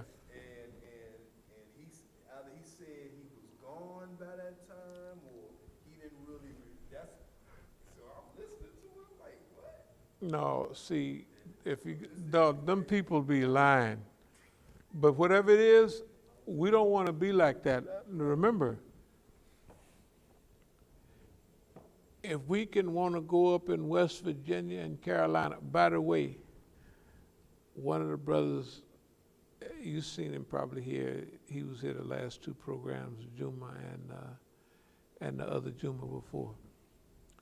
He said, Imam Musa, when you was talking about helping the white folks and how much trouble they, he said, I thought you had a little bit too much of that California stuff. He said, but man, I just come back from Carolina. He said, man, he was talking about how sad that the white folks down there are sadder on opiates than it was the Negro. You know what I mean? When you looked at the Negro neighborhood and they nod and everything, hey man, this is what he just said the other day. He said, man, it was worse. And then so he was just telling me how he thought that it was good. But the point I want to make one more time is we don't want to be like John Lewis and others, or even like Andy Young. Andy Young sent his daughter, because when she was going to Georgia Tech or one of them, to live around in Imam Jamil's community. He said on TV because it was safe there. But then he comes back with the law. Why did none of them guys check the law? The sheriff down there, the lady, the sheriff, she said, we got our job because of them, but we still got to implement the law. Dog, you know, it's the same. Anyway, we don't want to be like John Lewis and others that forgive the white folks for beating us upside the head, but don't forgive the Negroes for doing the same thing. Yeah. No, it's but beauty, man, that's like literally like what happened in that particular instance. yeah. In Oakland, that's like Yeah. literally what. Well, that's exactly, but that's the thing. Look, you don't know what limits, hey man, see, Allah can hook you up with stuff. Contentment is different. Now, contentment, what's this thing say? I'm gonna read it, I'm gonna quit, because I happen to have it right here with me. I think it has contentment, a delay, one of them. Abu Hurairah radiallahu anhu reported, the Messenger of Allah sallallahu alaihi wasallam said, wealth is not in vast riches, but wealth is in self-contentment. And that's agreed upon, muttafaqa alayha. Then it says, the Messenger of Allah sallallahu alaihi wasallam said, verily, Allah says, O son of Adam. When it says Allah says, that's a hadith Qudsi. O son of Adam, find leisure in my service, and then I shall fill up your heart with contentment. In other words, make working fi sabilillah your pleasure, it's your fun, it's your hobby. Yeah, let's call it that. Make it your hobby. If you do, he'll fill up your heart with contentment. And I shall shut up your poverty. And if you don't do it, I shall keep your hand engaged in work, and I shall not close up your door to poverty. In other words, you'll be working all the time, like everybody else. Work, they ain't got enough money. But if you do Allah, make Allah's deen, I mean, your pleasure,